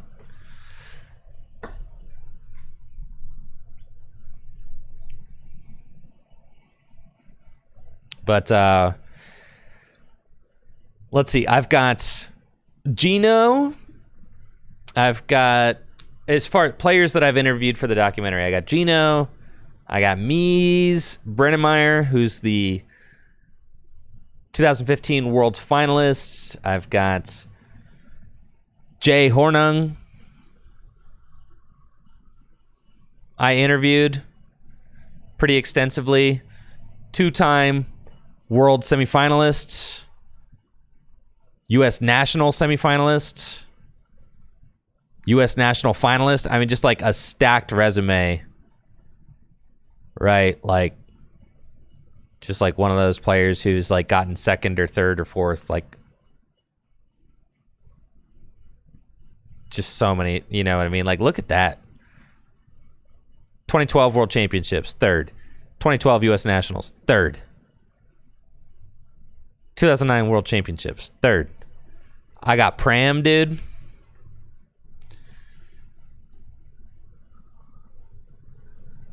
Pram's results are insane.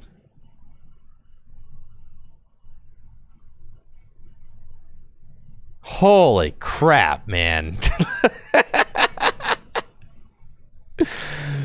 Holy crap. Pram's been playing so long, he literally played in the 2002 World Championships as a senior. Like, he literally has been playing since then. Sina Gaziaskar, that's one of the other banned U.S. national champions.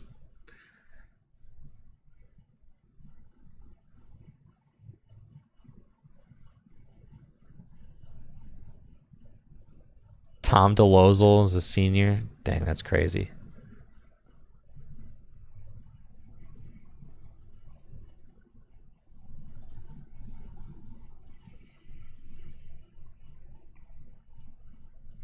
Pram, second at Worlds 2010, second at U.S. Nationals 2014, won a UIC 2017, third place Worlds 2023, and then obviously he has like 7 regional wins or something. We should interview Tom. Yeah, apparently Tom DeLozel was like, I don't know, like Joe Cornell's like history teacher or something. Is that true? It's like something like that. Like Tom DeLozel is like a... Tom Dozel, yeah, is like a... He's like a regional legend. You know, if you live in Northeast Ohio, you should know who Tom Dozel is. Regional legend in the game. Everybody, all the old heads know who Tom Dozel is. He's an OG beast. Yeah, dude.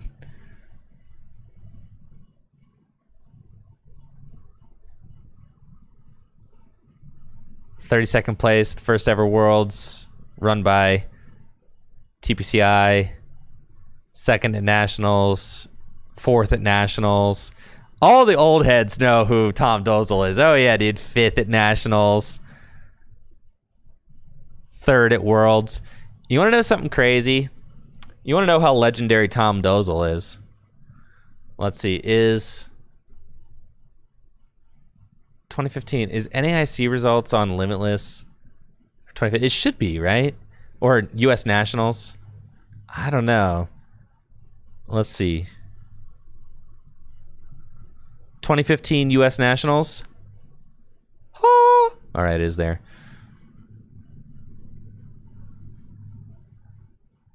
Apparently, Tom Dozel like day 2'd this tournament with Night March. That's the lore that I had heard. Like nobody. This is something that was crazy. Is that like nobody was playing Night March at this time? Like look at these Nationals results, right? The top placing Night March deck was like top 64.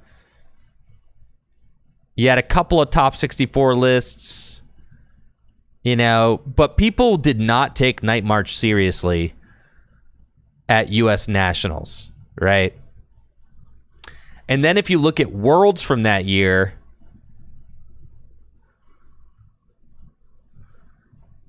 I mean, Night March was like everywhere. You got Night March 4th place, Night March 6th place, Night March 9th place, Night March 11th place, Night March 14th place, Night March, I believe, Jimmy, 20th place, Night March 18th place. Like Night March blew up there, but Tom Dozel was apparently like day 2 2015 U.S. Nationals with Night March. And he didn't own any Shamans, Shaman EXs, but still did. Apparently, that's the lore that I had heard, is that he didn't own any Shaman EXs, but still day 2'd Nationals with the Night March deck. Now, obviously, didn't finish in the top 64, and that's all we got there, but still pretty beast. Yeah, absolutely beast.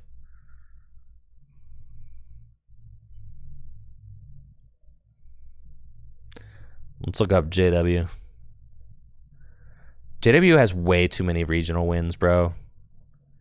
3 top 8s on Limitless. 2 wins. This freaking guy, man. this freaking guy. This freaking guy right here, dude. This freaking guy. And he's got a 3rd regional win, too. Did you guys know that?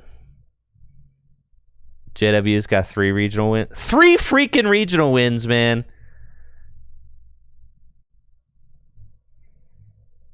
I don't know where it was that I saw. Let's see, on the bubble. Pokemon. All right. I think it was streamed by On the Bubble. Man, is it all one word? On the Bubble Pokemon. This is like Kenny Wisdom's old channel. Oh, yeah, dude. Dude, time to look up ancient Pokemon channels. There's TPCI employee, Kenny Wisdom. All right.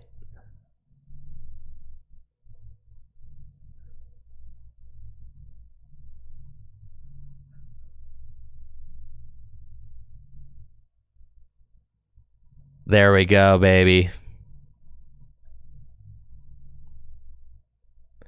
Where is it? Where is it? Where is it? He won.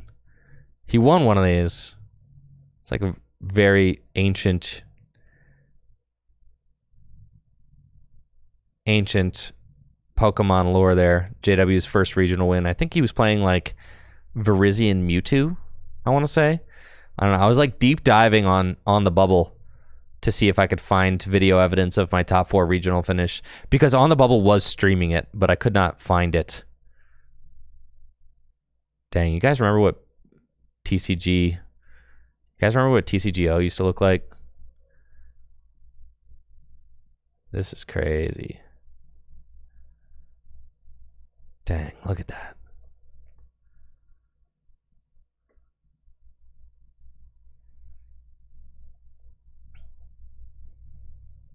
And then, like, let's see. Is Riley's win?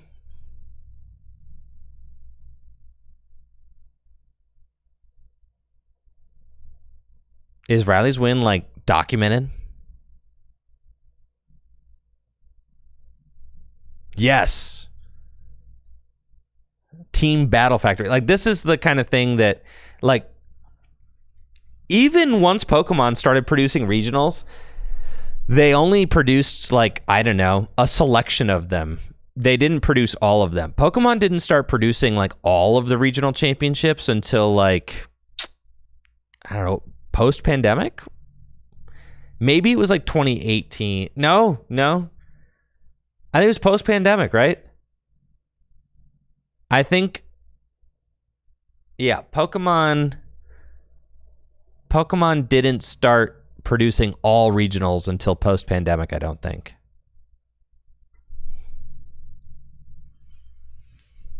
So, like, really, I mean, if you played the game, like, pre-pandemic, like, if you won a regional, there's like, decent odds nobody saw it.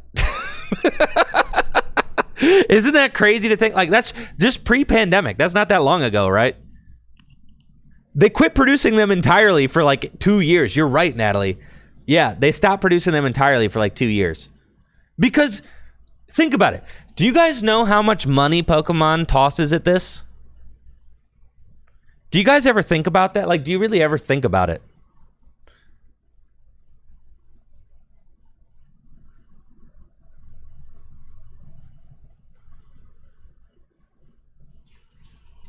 A few regionals got skipped last season? Okay, I should say all North American regionals got produced, right?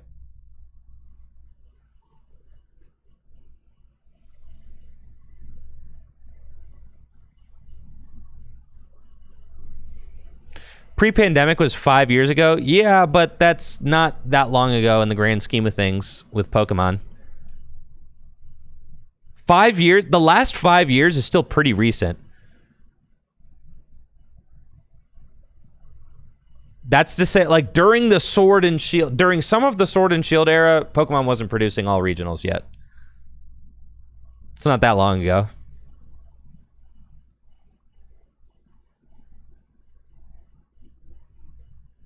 2018 and 2019 weren't streamed by Pokemon. That's right. You're right. 2018 and 2019 literally.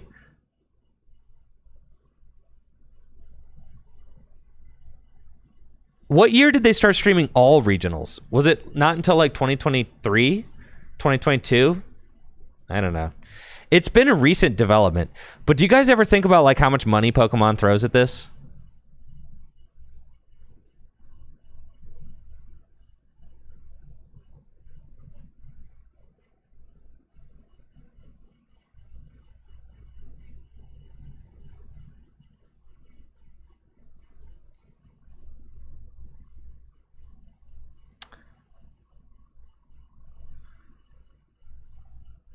Like they must.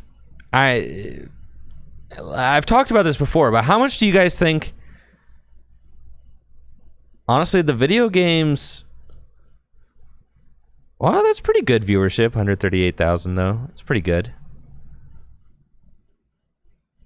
Not considering that these events cost millions of dollars to produce, but like.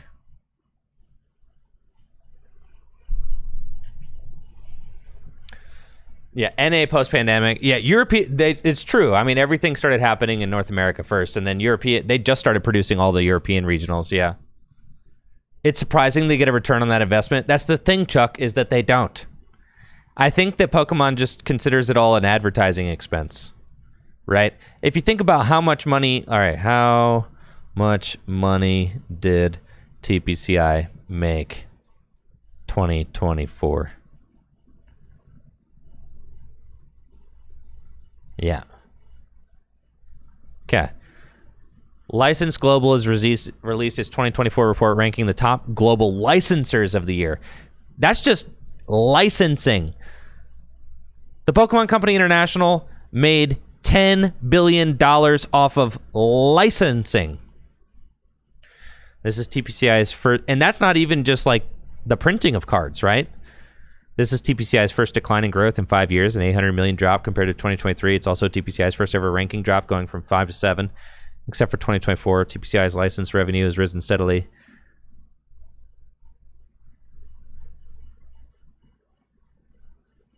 Dang, that's crazy, dude. Yeah, this is just licensing. Like, that's literally just like every Pokemon t-shirt you see at like a Target or whatever. Pokemon t-shirts. Like, I walked into the freaking supermarket today and I saw bags of popcorn with Pokemon on them. Bags like Pirate Booty popcorn or whatever. And there's like Squirtle and Pikachu on them. Just like remember back in the day they had the Welch's like grape jelly or whatever with all the Pokemon on the glass, like that stuff. That's licensing, right? I mean, that's like. So when you think about the fact that Pokemon spends, God, what do you think their budget is to like produce these events? Because I need to know. It's got to be millions to produce every event. Like, I'm talking about like millions per event. Like, it probably costs $1 million to produce a single event, right? And it's crazy to me that they can do that. It might cost multiple $1 million to produce a single event. I mean, because you're talking about the entire production crew, all of the equipment, the venue costs, the prize money, all that, all the staff.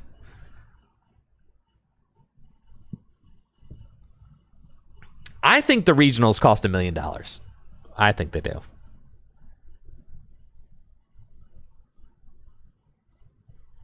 That would be my guess. When you take in venue cost, prize money, staff, the company you're hiring to run the stream and everything, the cost of getting internet at some of these venues is like extraordinary. Like extraordinary. I don't know. But yeah, crazy. Does the TO foot some of those bills? Well, no, because now Pokemon took over production of all of the events, right? So like tournament organizers used to, and that's why you had them capping. So because tournament organizers didn't want to take a risk and book a venue that was too big and then not get enough players signed up, right? So then Pokemon took over all of the running of all of their events and now hires Gaming Gen to run them, right? You guys kind of know about that whole thing. Like Gaming Gen runs all of the tournaments now. It used to be various independent tournament organizers. Now it's just Gaming Gen.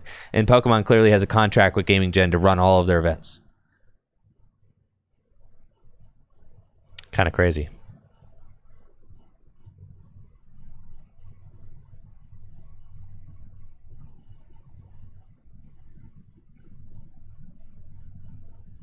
All right, what's up with this Pikachu?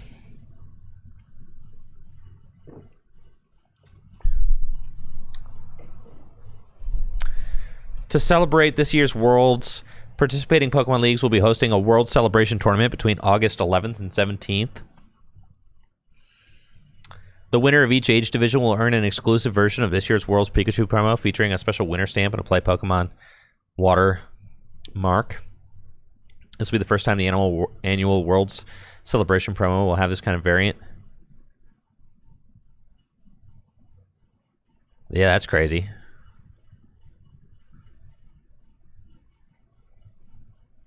That's cool. It's Pikachu. It's Iron Thorns. Did you guys see this Mega Kangaskhan? Once during your turn, if this Pokemon's in the active spot, you can draw 2 cards. 300 hit points, gives up 3 prizes. Are any of the Megas good? What are we thinking about the Megas, chatters?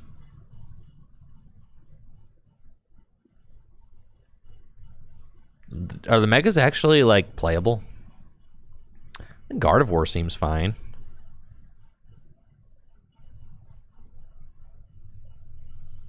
Mawile seems decent. Right, like this one, 380 hit points. I mean, that is a lot of HP. Aura Jab.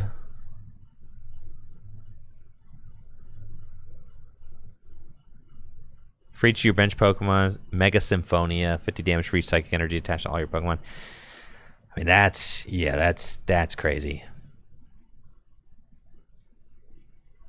This has to be, like, very good, right?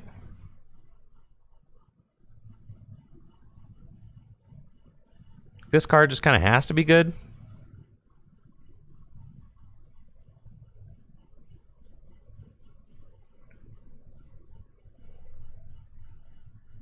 Yeah, having the option to go 360 hit point Pokemon that could just one-hit KO anything.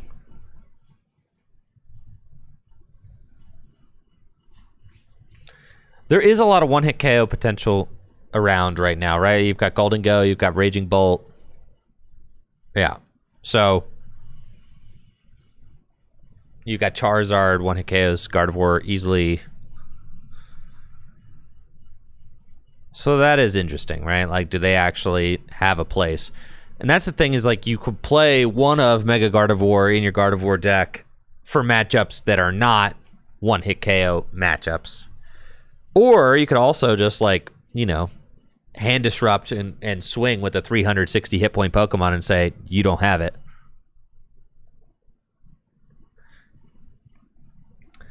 How do I feel about Megas returning to the TCG? Oh, it's cool. I mean, what goes around comes around. Pokemon's only got so many gimmicks, okay? They got to use them. I actually am stoked that Pokemon is using their... You know, I have been saying for years that Pokemon ought to be using, you know, and kind of developing their concepts more, right? So, like the concepts that they already have, they should invest more into them to flesh them out further. So with stuff like Megas, like, yeah, for sure.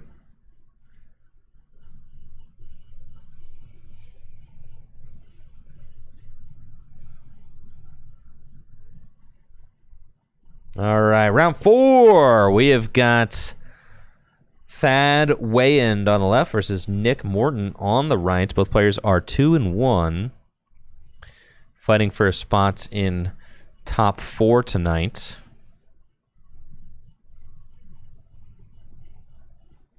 Hopefully we got a good game here. That'd be great. I would love that. Because we've had a couple of stinkers so far, to be honest. Round 1 was good, for sure. But rounds 2 and 3 were not good. So let's see what we got going on here. As we head to the tournament table. Thad looks like he is playing Charizard Pidgeot. I like this deck a lot right now. This would certainly be one of the decks that I would be looking most closely at if I were playing in the World Championships this year. And then Nick is looking like he is playing Gholdengo. And I think that this is kind of a nice snapshot of the meta where it currently stands. Charizard and Gholdengo. It looks like Nick maybe also... What's up with our locals not having the new Black Bolt and White Flare cards? Yeah, we gotta get some Genesect EXs for all these Gholdengo players. Because Genesect EX makes this deck just really incredible, and I really would like to see the new cards being played, so... unfortunate that... yeah, not gonna lie, just really kind of unfortunate that we've seen 2 Gholdengo decks and neither of them playing the new cards from Black Bolt and White Flare. Like, I know it's early on in the format and getting your hands on physical cards can be difficult, but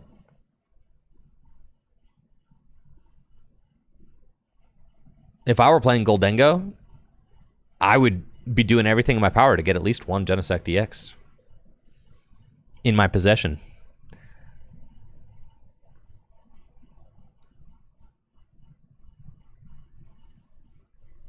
But the set did just come out, what, like last week, so... A lot of times for paper tournaments, there's usually, you know, the Pokemon Company International gives you like 2 weeks before a set is legal.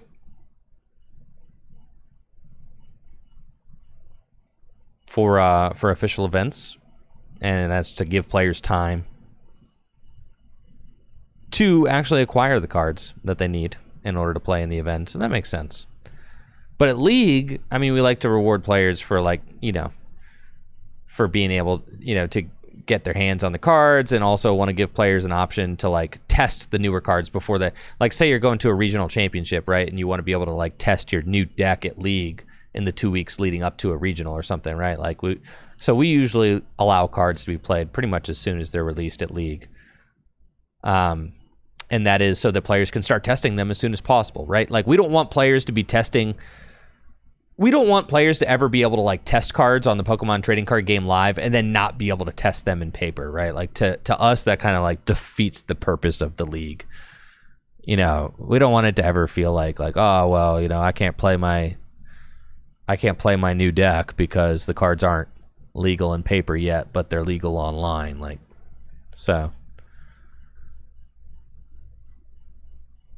But then sometimes you do have situations where the cards are difficult to find. And especially since this is like a mini set,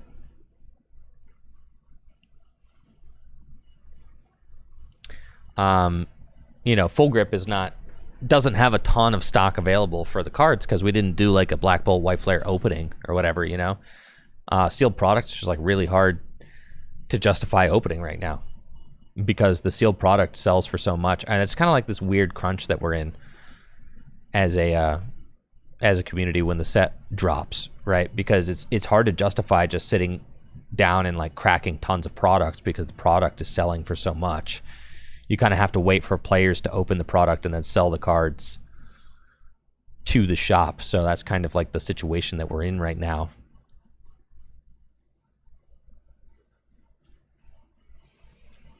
And then not to mention, there are no booster boxes of Black Bolt and White Flare. So, like, you'd have to open a bunch of booster bundles or whatever.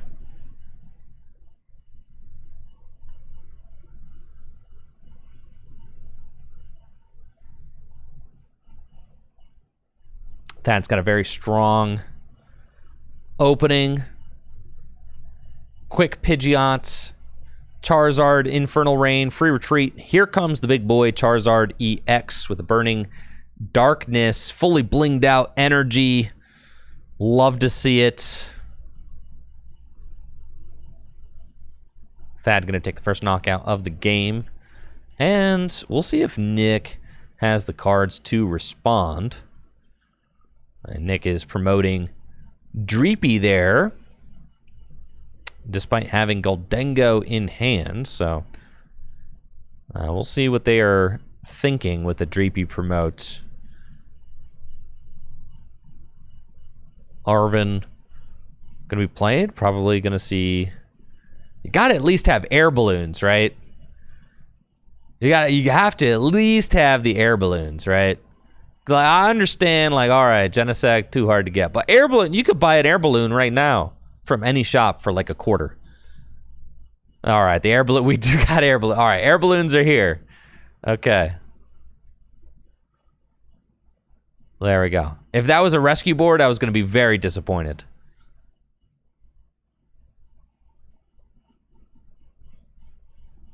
We've got the Energy Search Pro.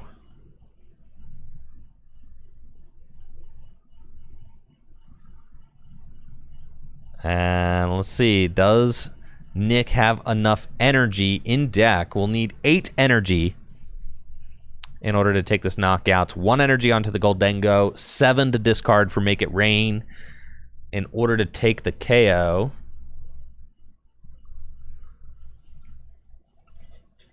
And 1, 2, 3, 4, 5, 6, 7. That is 8.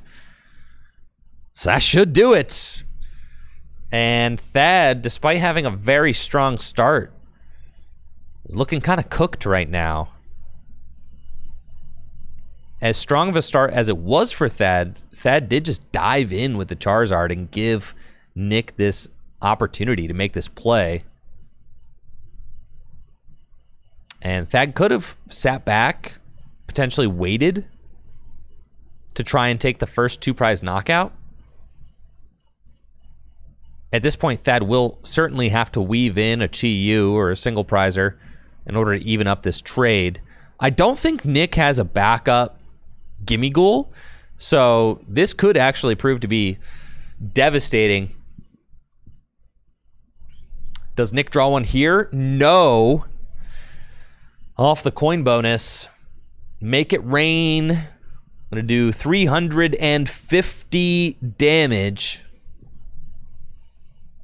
And Thad's Charizard goes down. But all Thad needs to do is take a knockout on this Goldengo, and Nick does not have a backup Goldengo.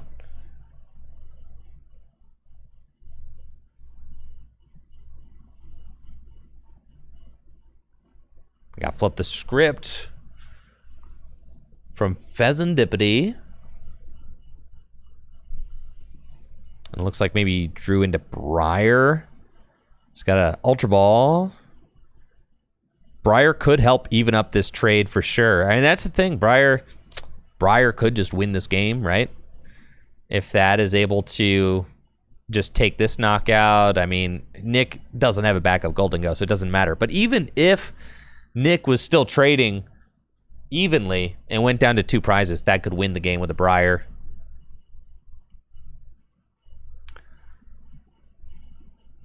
Quick Search. Nest Ball.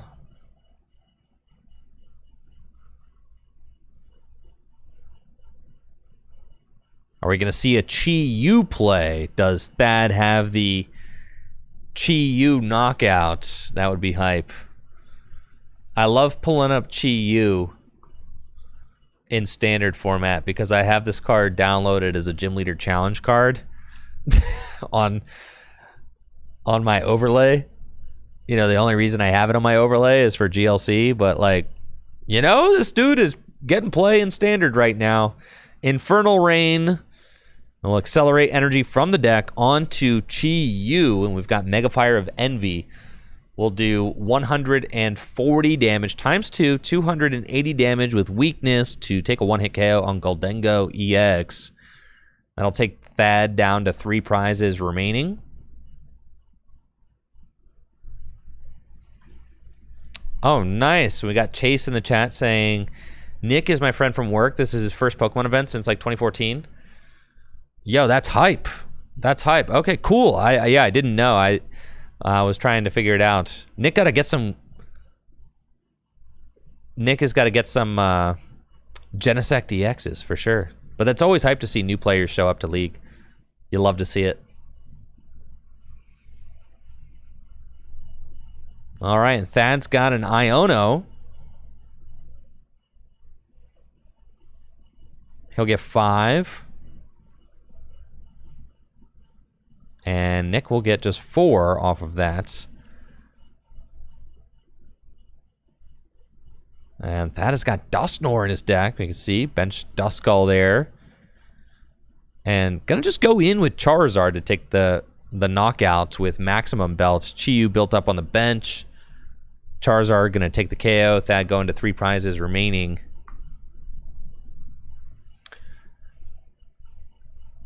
And I don't know that Nick has too much going on off this Iono hand. Unfortunate for sure. Buddy Buddy Poffin can get a pair of Gimme Ghoul. Nick would have loved to have those the turn previous, but unfortunately did not, and now has to use Cypher Maniac's Code Breaking to just stack the deck after benching a pair of Gimme Ghoul. Not ideal. And since Thad has a Duskull in play, it is possible for Thad to knock out both Gimme Ghoul this next turn. That is very unlikely, but it is possible, and I don't know that Nick will have the draw power to be able to get enough cards in hand to fully knock out a Charizard EX.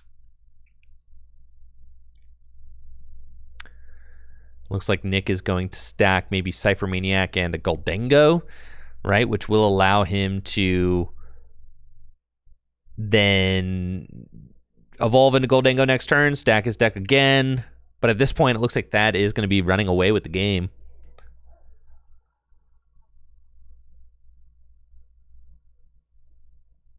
With this massive 330 hit point Charizard. Taking the easy KOs. And Nick does not have a lot to speak of in his hand, so just has to pass. It's an air balloon and a metal energy there. And Thad is just going to burn probably a couple Buddy Buddy Poffin, just to play them, maybe search out one Pokemon. We've got a Charmander that he's eyeing up. Potentially, there's Buddy Buddy Poffin number 2, which will grab the Charmander.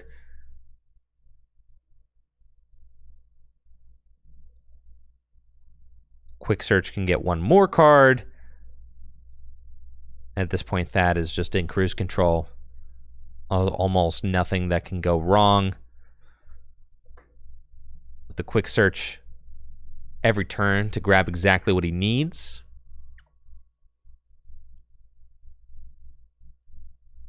Looks like he nabbed Super Rod out of the deck, which he can play to toss some resources back in. A couple Fire Energy and a Charizard makes sense for sure.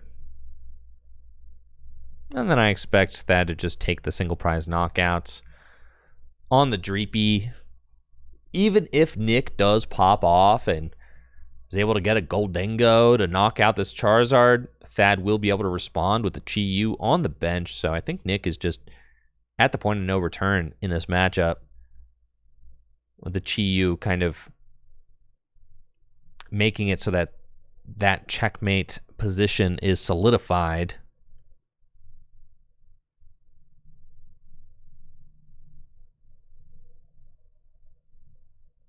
And Thad will use a boss's orders, bring up Gimme Ghoul, take the knockouts, go to just 2 prizes remaining. Now Nick, oh no, it looks like Nick stacked the cards in the wrong order, put Cypher Maniac on top. Oh no, Nick, no, not like this. And you could see him revealing to Thad that he stacked the wrong card on top. You really hate to see it. Yep, He just looked at that and was like, yeah, I put the wrong one on top, dude. I meant to put Goldengo on on top. No, Chase in the chat said this is Nick's first event since like 2014, so you hate to see it. Unfortunate.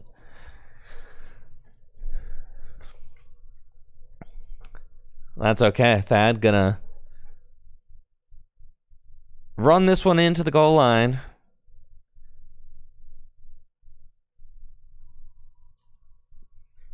I'm sure with Pidgeot, there's no question as to whether or not Thad will be able to get the cards he wants. I mean, if he's got a Dusknoir, yeah, boss's orders, the last gimme goal is gone.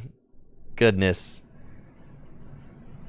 Just complete control of the game with that quick search on Pidgeot EX.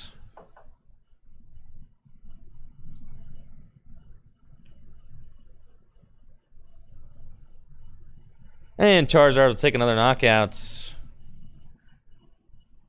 At this point, Nick has no plays that can feasibly get him back into the game. 4 prizes remaining. And it looks like Thad will be improving to a record of 3-1.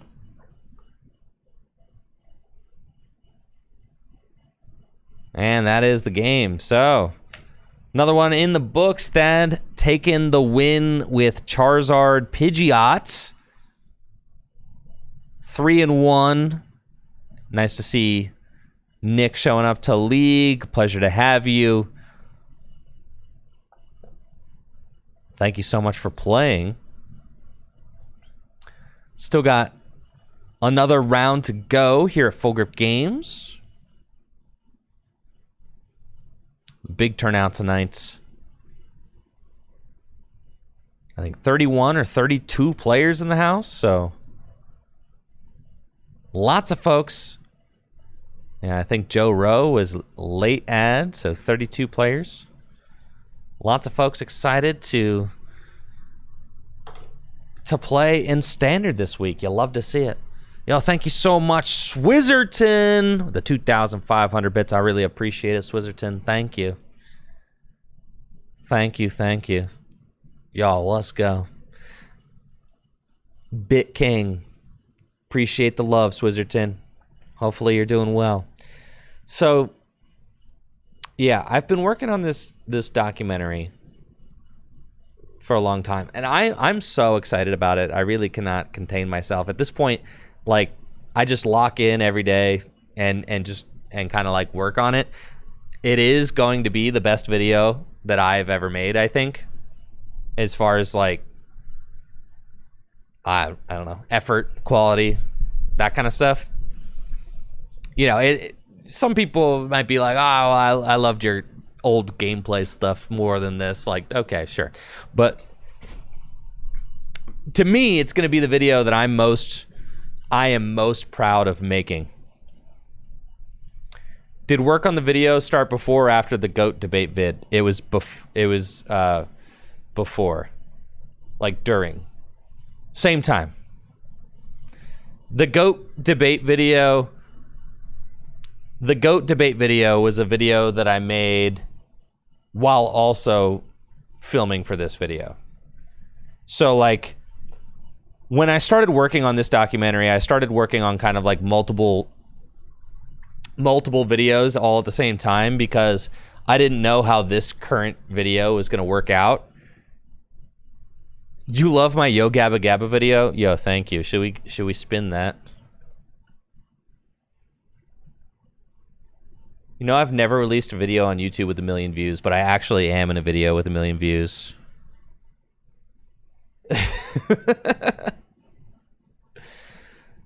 In college, let's see. In college, I was part of a video class where me and my friends made a Yo Gabba Gabba knockoff called Go Yabba Yabba. And every parent who's ever typed it in wrong. No, it's not 1 million views. All right, it's 520,000 though. That's still more than every other video that I've ever released.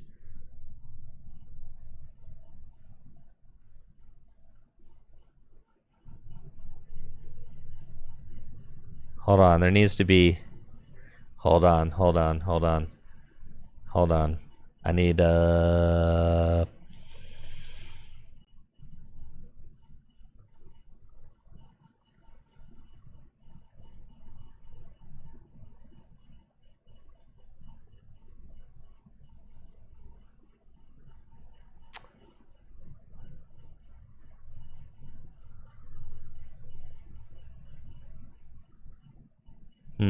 let's see.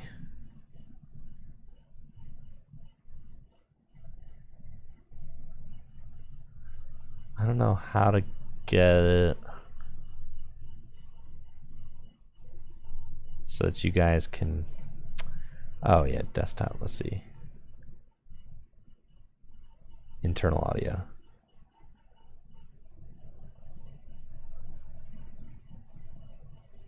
You guys can't hear this though, right?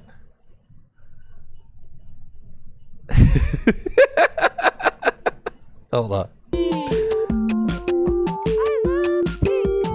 You can at least see. Oh, you can hear it. Okay, here we go. Oh, you can hear it all right. Oh yeah, baby. It's the college video project right here. Go yabba yabba! Baby! I love pink. Whiskers are great. Thanks. That is awesome. Bruno! I like.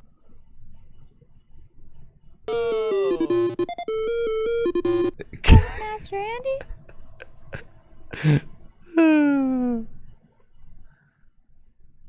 Yeah. It's kind of beast, honestly. Sharing's awesome! Yeah! So anyways, yeah, my new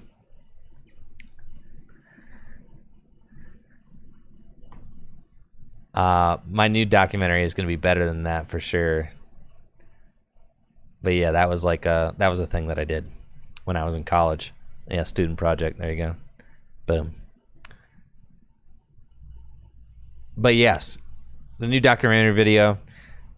It's I just hope, you know, I hope people enjoy it. I started working on it around the same time that I started working on the GOAT debate video. I really liked how the GOAT debate video turned out, but honestly, this video is going to be so much better. Like, this one was kind of just one that I tossed together like real quickly. The GOAT debate video. This new video is like, obviously it's been in production like way longer than the GOAT debate video. The GOAT debate video is kind of just something that I just like kind of did on a whim. The real lore is my skate video. Box Hizzle, dude. Let's see, Box Hizzle. Yeah, there's Danny. Box Hizzle. Let's see. There we go. My skate video that I made when I was a teenager.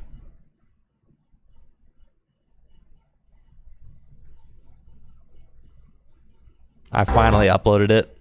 I can't play the sound because it's got a bunch of copyrighted songs in it, but yeah, dude. My skate vid. It's crazy. This is the first video I ever made. My my skateboarding days in high school. Yo, switch front foot impossible. Dang, I was going crazy. It's my buddy DJ. Nose manual, wall push out.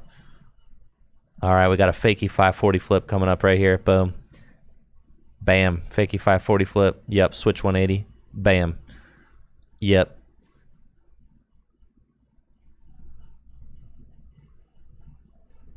All right, get to the opening line. Let's see. Oh yeah, the invert. That's how you know it's artistic, bro. All right, imagine some like, real kind of cheesy electronic indie music playing right now. All right, nose manual, shove it out. Nollie, big spin, switch front foot impossible. Fakey big spin, bang. All right, we got pop shove it down the 3 stair. And then we got Nollie 360 shove down the 3 stair. Oh yeah. Nollie varial heel, got it. Yup. Yo, ollie up the picnic table, Nollie big spin off. That's right. Switch 180. Nollie laser flip, say no more. Nose manual the picnic bench. Do it. Do it. Oh yeah, baby. Let's go. He still got it. All right, switch 180, the 2 flat 2. Easy. Pop shove it, back 180 out. Easy.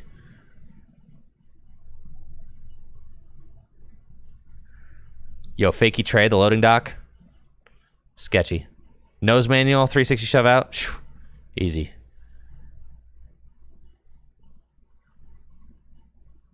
Well, let's go. What else we got here? And this beast. Oh yeah, my triple flip montage, dude. Fakey triple flip. Bang. Triple varial. Bang. Triple backside flip. Bang. Triple foot, cross foot. Triple flip, cross foot landing. Got it. Quad flip.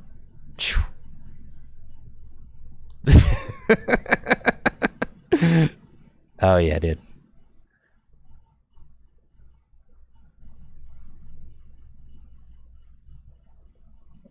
Yeah, my friend Danny was like real life good though. I kind of like did silly tricks. Danny was like actually very good. Danny's ender is like, Danny was nuts. Like Danny could really skate. Let's see.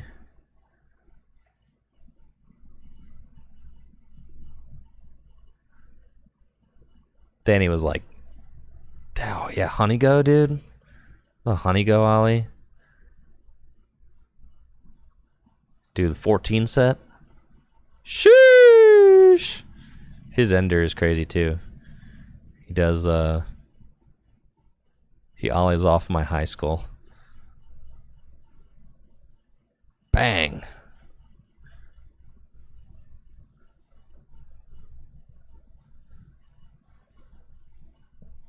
But yeah, this is like how I got into video making. Did I skate 7.5s? Yeah, back then.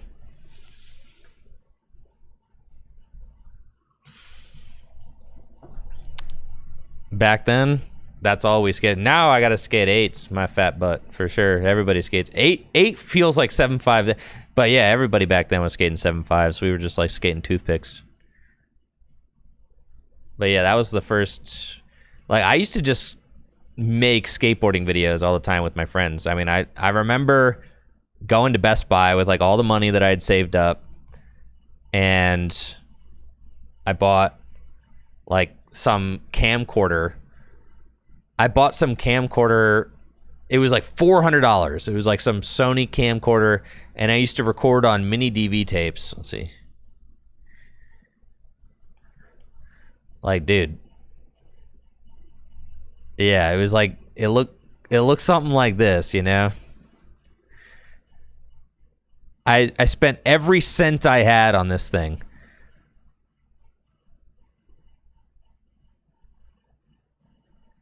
Yeah, it looked exactly like one of these.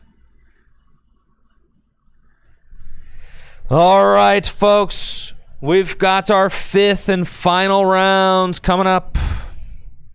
Dude, this stuff, it was crazy. Like, you used to have to like record, it literally recorded like onto tapes.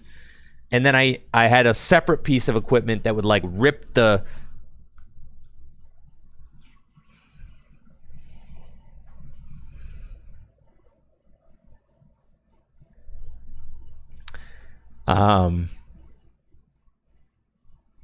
you'd have to rip the tape like onto your computer. It was crazy, dude. Like there was no memory. Like we didn't use memory cards. We literally recorded everything onto tapes, and then you had to rip the tape onto the computer.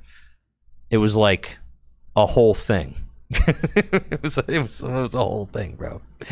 Yeah, it was nuts. Yeah. Unk status. It literally is unk status, but that's how this video got made. Like, I'm so glad that this video exists because, dude, like, I mean, we used to film the crap out of each other just skateboarding all the time. Like, it's just all we did, dude. When I was in high school, it's all we did. Constant. All right, let's go. Final round is here, folks. The final round is here. We've got Fran versus Austin Charles.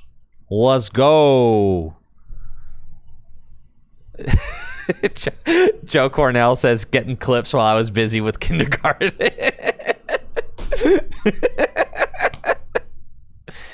Yeah, dude. That's for sure. Yo, I ollied over. Did you guys see did you see the tricky hideout video where I ollied over like a bunch of 5 rows? I don't know. I think I had a bunch of Pokemon cards I ollied over. Dude, I almost threw out my back doing that. All right, Fran is 301. I still got my tray flips down. That's something that I'm really, really thankful for. That's the one thing I want to make sure I don't lose, like I don't want to lose like my staple tricks, right? Like I can always kickflip, so long as I can always tray flip, I feel like I'm all right. Like I know that obviously I'm an old man now, just being able to ride a board feels good, but I gotta have some tricks still. Being able to just bust out a flat ground tray, nothing like it, feels great.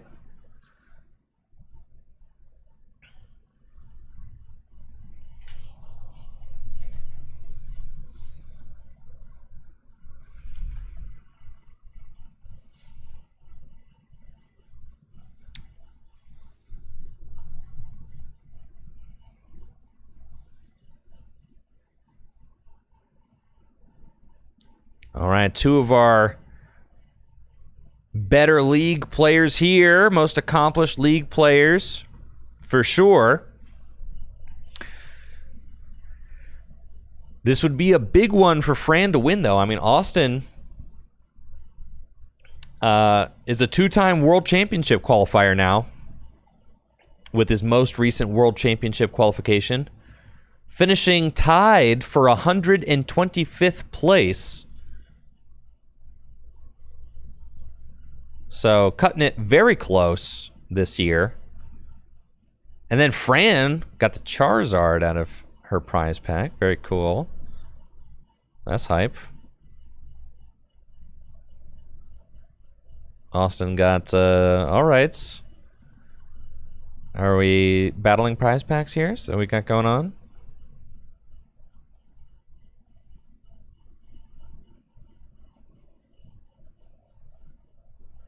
What the heck is going on here, dude?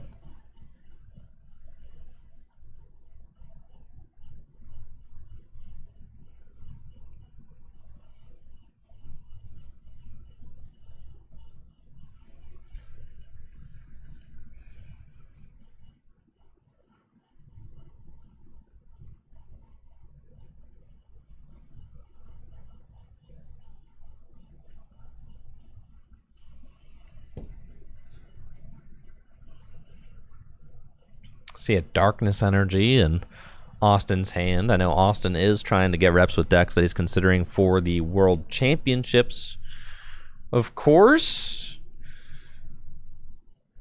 But we'll see what Austin decides to play tonight.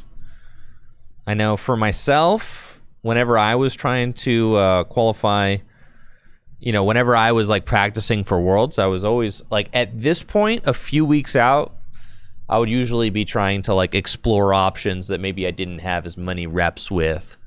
The final week or 2 before Worlds, I'm really just kind of like hammering home the deck that I consider that I'm like really, probably gonna play.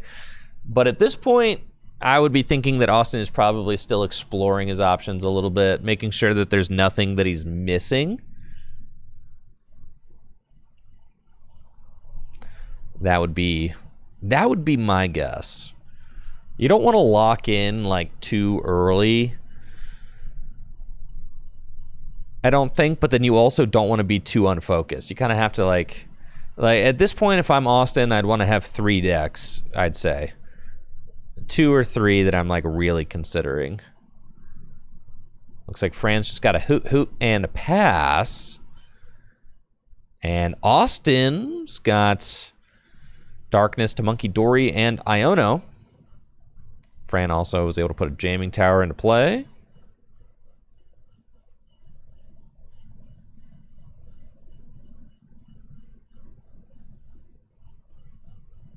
It looks like Austin was able to hit a pair of Buddy Buddy Poffin off the 3? Oh no, not the triple Buddy Buddy. The Buddy Buddy Buddy Buddy Buddy Buddy. There's no way that's optimal, Austin. The Buddy Trio, dude. The Buddy Trifecta.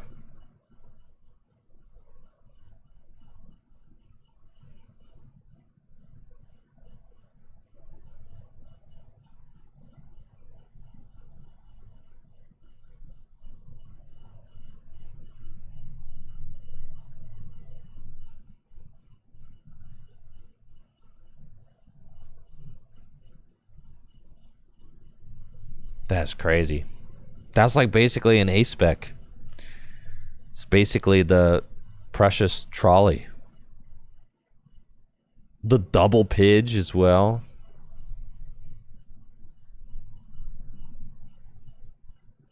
I guess Pidgey's only got 60 hit points. So, if you're worried about a Raging Bolt coming in and knocking it out, you got to get 2. And Austin is just going to completely thin the deck. And I guess the triple Buddy is actually just exactly what you're doing, because this hand stinks. So Austin certainly going to use Cleffa's Grasping Draw to fill the hand to 7. And it makes sense why the double Pidgey was there, because you do have to worry about Fran knocking it out, especially with a Raging Bolt. I do see a Sada in Fran's hand, but she doesn't really have too much else, so gonna have to go in with the Fan Rotom, take the knockouts. Assault Landing for the KO. Fran gonna take the first prize of this final game, and the winner here will win tonight. It is a huge prize pool with over 30 players in attendance, so $120 take for the winner. Second place gonna get $80 store credit. Top 4 getting $55 store credit tonight, so lots of prizes on the line for top finishers. We'll see what Austin does to respond. Pidgey promote and draw. Here's Artisan. And does Austin actually have anything? I think I see maybe a research? Hard to tell. Artisan. Go get a basic Pokemon out of the deck. But you probably want to... We save room for a potential Fez. So yeah, Austin's just going to fail the Artisan. And then let's see what that supporter was.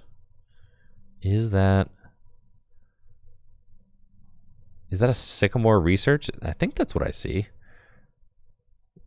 It's kind of like a ugly one though, right? Like you don't actually want to play it. There's a lot of cards in this hand he doesn't want to discard. And it's like a Max Belt, Super Rod. Yeah, I mean like everything, right? I mean, you really don't want to you don't want to research this hand, but I mean, he just has to. He's got a Pidgeot too, right? So like can't recover the Pidgeot. Yeah, Super Rod, Boss, Buddy Buddy. I mean, just ugly, right? But you just have to do it. Discard that hand, draw 7, and let's see what Austin gets off of these 7 cards. Yeah, Rare Candy Pidgeot would be nuts. Does find Rare Candy Pidgeot. But do you even want to... Yeah, I guess you could do the active, right? You kind of like... that energy kind of gets abandoned there, but I guess at this point the Super Rod has already hit the discard pile, so the energy getting abandoned on the Pidgeot's like not the worst thing in the world. Quick search.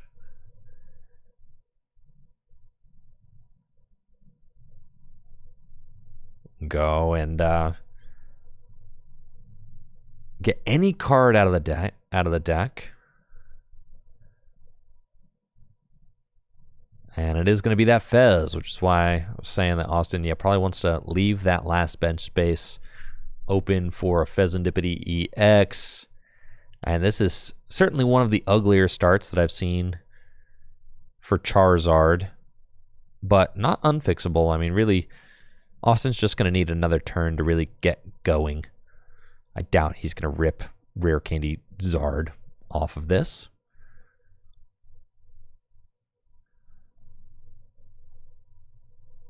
Even like a TM Evolution would have been cool.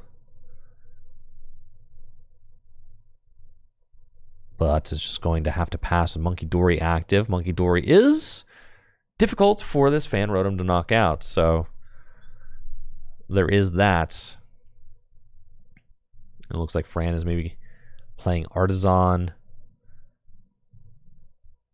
Could potentially go get Raging Bolt out of the deck. If you go get Raging Bolt, like Baby Bolt, right? If you go get Baby Bolt, then you could use Sada's Vitality to accelerate an energy to it, and then you're drawing cards, and that feels pretty good.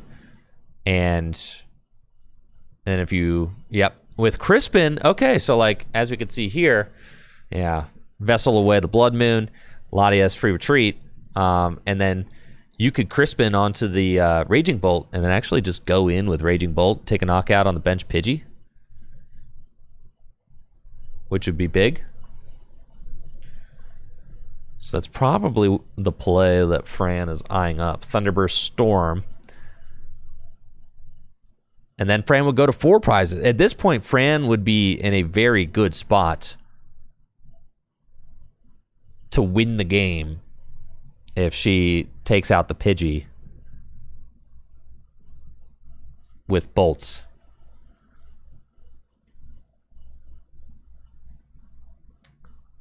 So uses Earthen Vessel.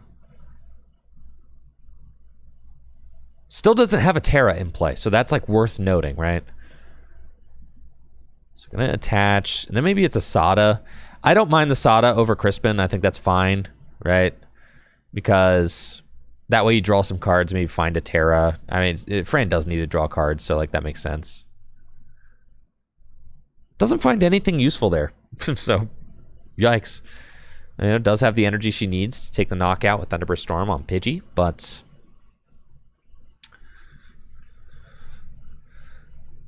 not much else to speak of. A couple grass energy. Would be great if there was a Teal Mask Ogerpon in play, but there just is not. So Fran's going to retreat into Raging Bolt. Free retreat thanks to Latias. And Raging Bolt, take a knockout on the Pidgey. Fran's going to go to just 4 prizes remaining.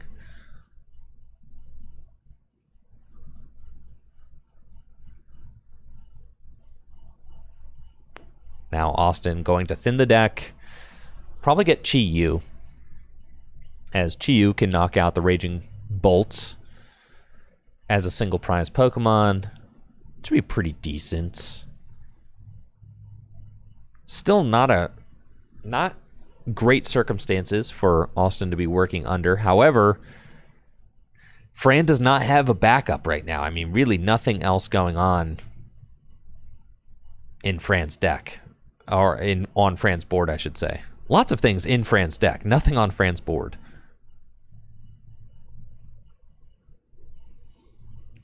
Looks like Austin does have Hilda in his hand, but that's like not really the card he wants right now. He's got Arven as well. Counter Catcher, Quick Search. I mean, he's going to be able to piece together a KO most definitely on something. But then the Rod being down is pretty devastating, I think. The question is, can can Austin actually fuel enough Pokemon to win this game with that rod being down? That's like my biggest question, right? I think I see 2 fire energy in the deck, period.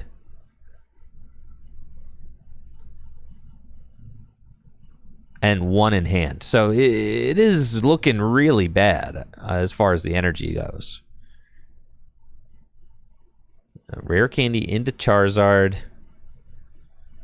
And I think it's literally the 2 fire in the deck. 1 fire. Oh my god.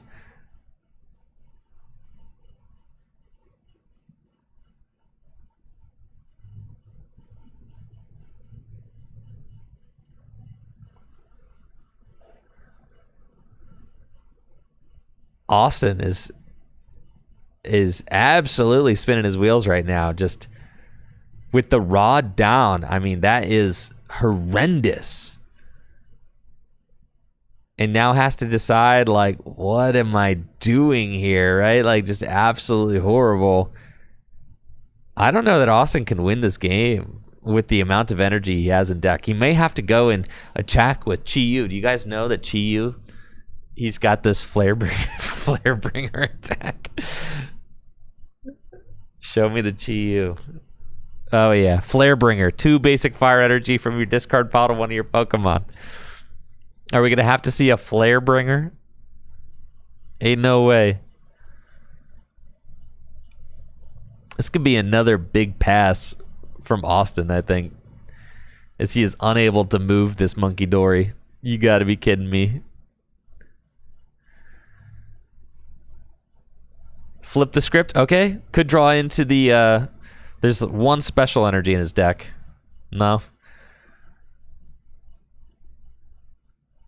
And has to pass with Monkey Dory active. Oh my gosh. All right. And Fran with the Teal Mask Ogerpon off the top of the deck. This is everything she needs to start motoring. Teal Dance. Gonna draw her cards. She finds a Noctowl. Now Noctowl can use Jewel Seeker with the Teal Mask Ogerpon. Things are looking dire for Austin right now. I don't know that Fran needs to use Jewel Seeker, but I understand her desire to. I almost feel like you could save that.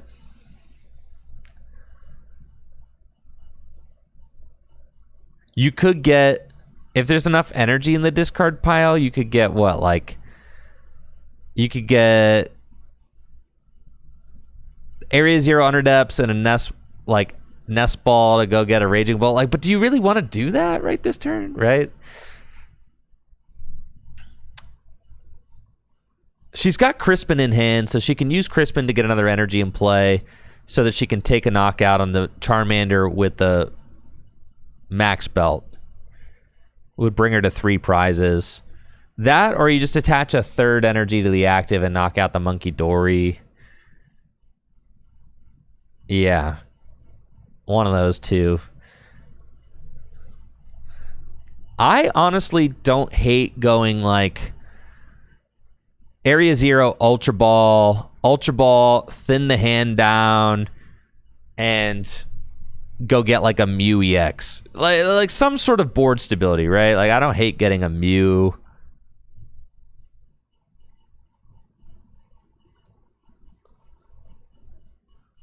I really don't like her using Prime Catcher here. I don't think that she should necessarily use the Prime Catcher. And now she's got Nest Ball, but no way to like play it, right? So I don't like this grab here off the Noctowl. I feel like this is a wasted Jewel Seeker from Fran. Oh, so now we're doing the second Noctowl. Now I really disagree. Yeah, but I get it. You've got Jewel Seeker again. Energy switch. Holy cow. Okay, dude, it's going down. Oh, it's going down like that. Oh, okay. Oh, like the Charizard is getting annihilated. I think this is just game. Wait. I think this is game, dude. I think the Charizard, I didn't realize, I'm sorry, Fran. I was unfamiliar with your game. I didn't realize that you were killing the dang thing. Okay, we've got Prime Catcher. We've got the Energy Switch. You've got Earthen Vessel for more grass energy. The Charizard is gone, folks. The Charizard is cooked. I guess, okay, if this is the play, I could justify using both Noctowl. I see. If you're knocking out the Charizard here, I can justify using both Noctowl, sure. And that's exactly what Fran sees. So Fran's got Energy Switch to get 3 energy on the Teal Mask Ogerpon, Prime Catcher to bring the Charizard into the active spot. I think Austin will just lose on the spot with this play. I do think Austin is cooked. Another Teal Dance. Keep in mind, Fran is like, I don't think Fran has played a supporter yet.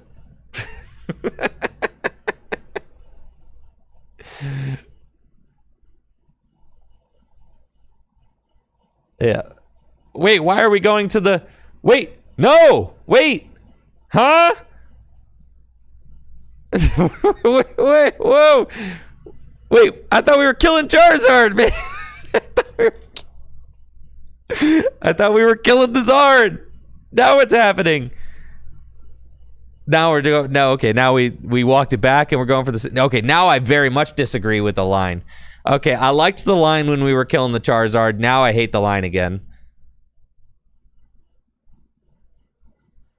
All right, absolutely no idea what's going on here, but we'll see.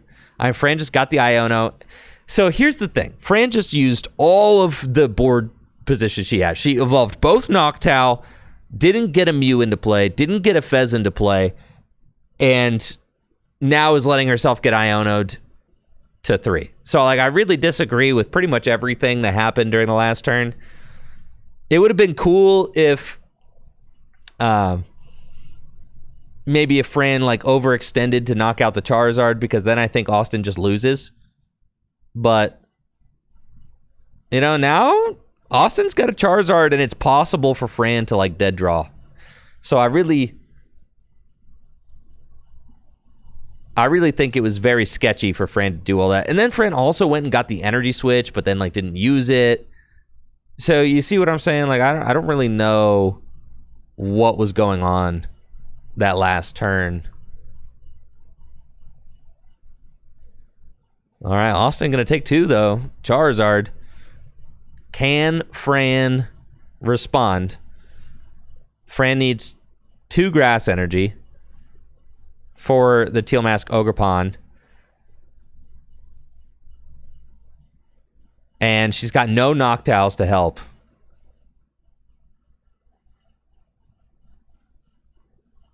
Thankfully, the Area 0 is still there. She can go super wide. But it is just in a really precarious position. Like, she used one of her Noctowls and didn't use Prime or Energy Switch. So that's just one Noctowl that could be in the deck.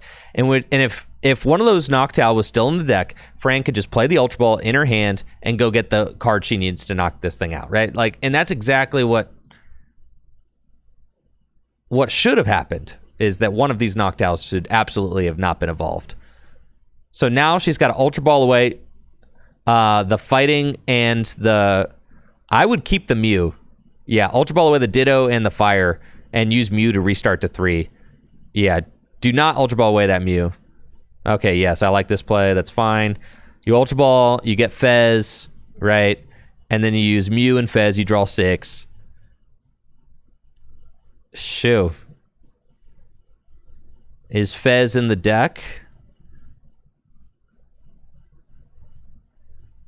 Yes, it is. All right, so we do have Fez.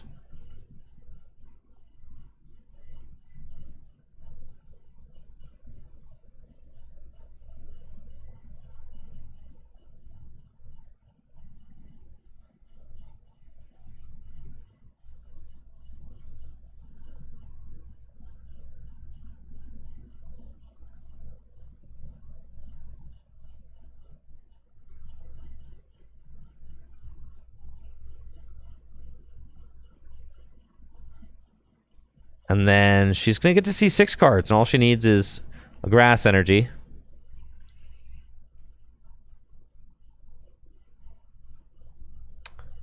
And we got restart for 3. Fez for 3. Finds Sada, finds Judge, finds Ultra Ball, flip the script, draw 3 more. There's the grass. She will get the knockout on. All right. As supporter for turn, Fran, Turo and Owl. I think you should Turo one of your owls. Turo the owl, Fran. That would be my suggestion. You've got the knockout, Teal Mask Ogrepon, Turo the owl. Give yourself the option to use Noctowl again next turn. Do we see it? Turo the owl, Fran. Let's do it. Turo the owl. You basically undo the wasted owl. You can fix this. No need to play any other cards, really.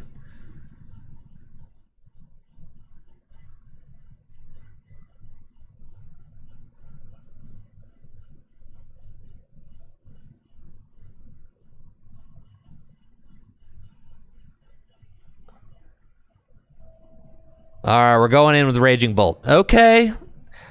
I do not... All right, can you Turo the owl? I really want to see... Fran absolutely should have knocked out the Charizard with the Teal Mask. Absolutely. But, I mean, because Austin's down the rod, right? Like, so you have to do that. I really don't think that Fran should waste any of these resources. I really don't like this. I really don't like this. I don't like that. Don't like that. Yeah. I see that Fran wants to maybe Sada this turn, but ignoring the Charizard, like, these are the only 2 energy that Austin has, right? As long as Fran is ignoring this Charizard,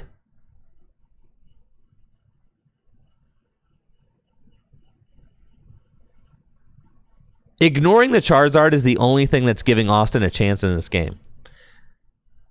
Because if Fran would just knock out the Charizard, then Austin's literally got no other attackers he could power up at the deck, I don't think.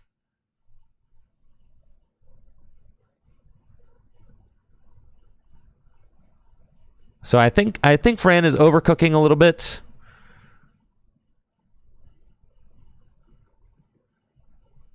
Like, a lot.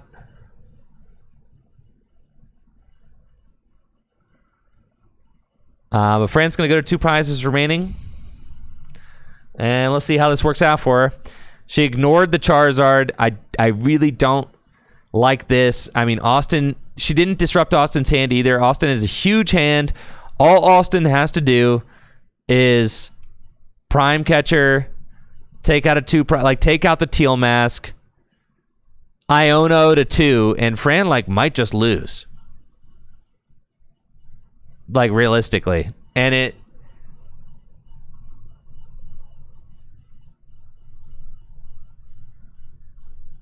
I think there were multiple inflection points in this game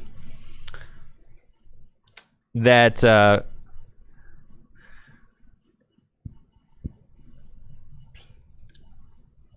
that could have made things go differently, but... You know, we'll basically see... if Austin can kind of play his way to a win now with the opportunities that Fran keeps serving up to him. I expect Austin to take advantage of every little bit of leeway that Fran gives him. And it looks like Austin's doing that. I mean, this is the line that I think Austin needs to make. Austin needs to bring up the Teal Mask with Charizard.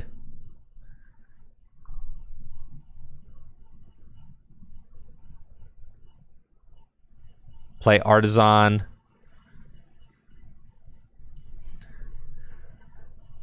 And yeah, I mean, this is just a gift.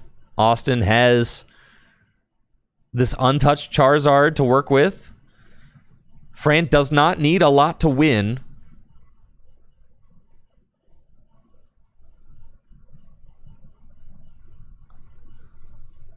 I do think Fran should have kept Mew instead of Latias. Frankly.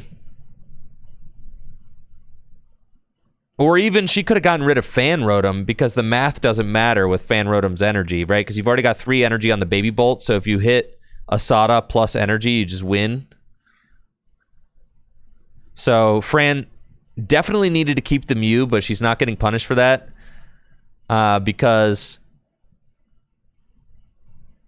she got Night Stretcher. But then she could have used the Night Stretcher for an energy if she didn't have to use it for Mew, but instead she probably has to use it for Mew. So like, yeah, Fran definitely needed to ditch the Fan Rotom instead of the Mew. Ditching the Mew here is just like 100% incorrect.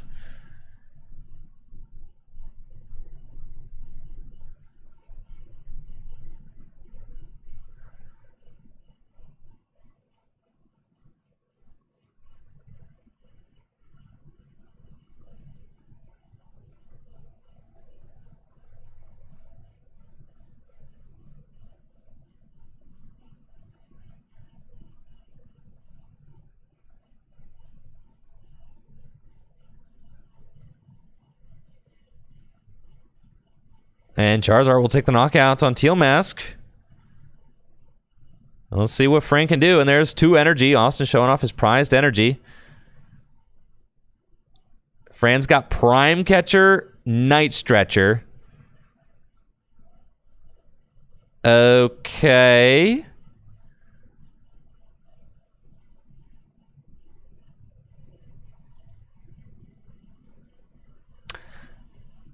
Fran might just lose here. I will have to see. If you kept the Mew, then it would... it's tough. Because now you probably just flip the script first. You probably have to flip and see what you draw off the flip the script. Yep. So we'll draw 3. Raging Bolts. Crispin. Double Night Stretcher with the Prime Catcher and the Crispin, but I don't know if there are energy.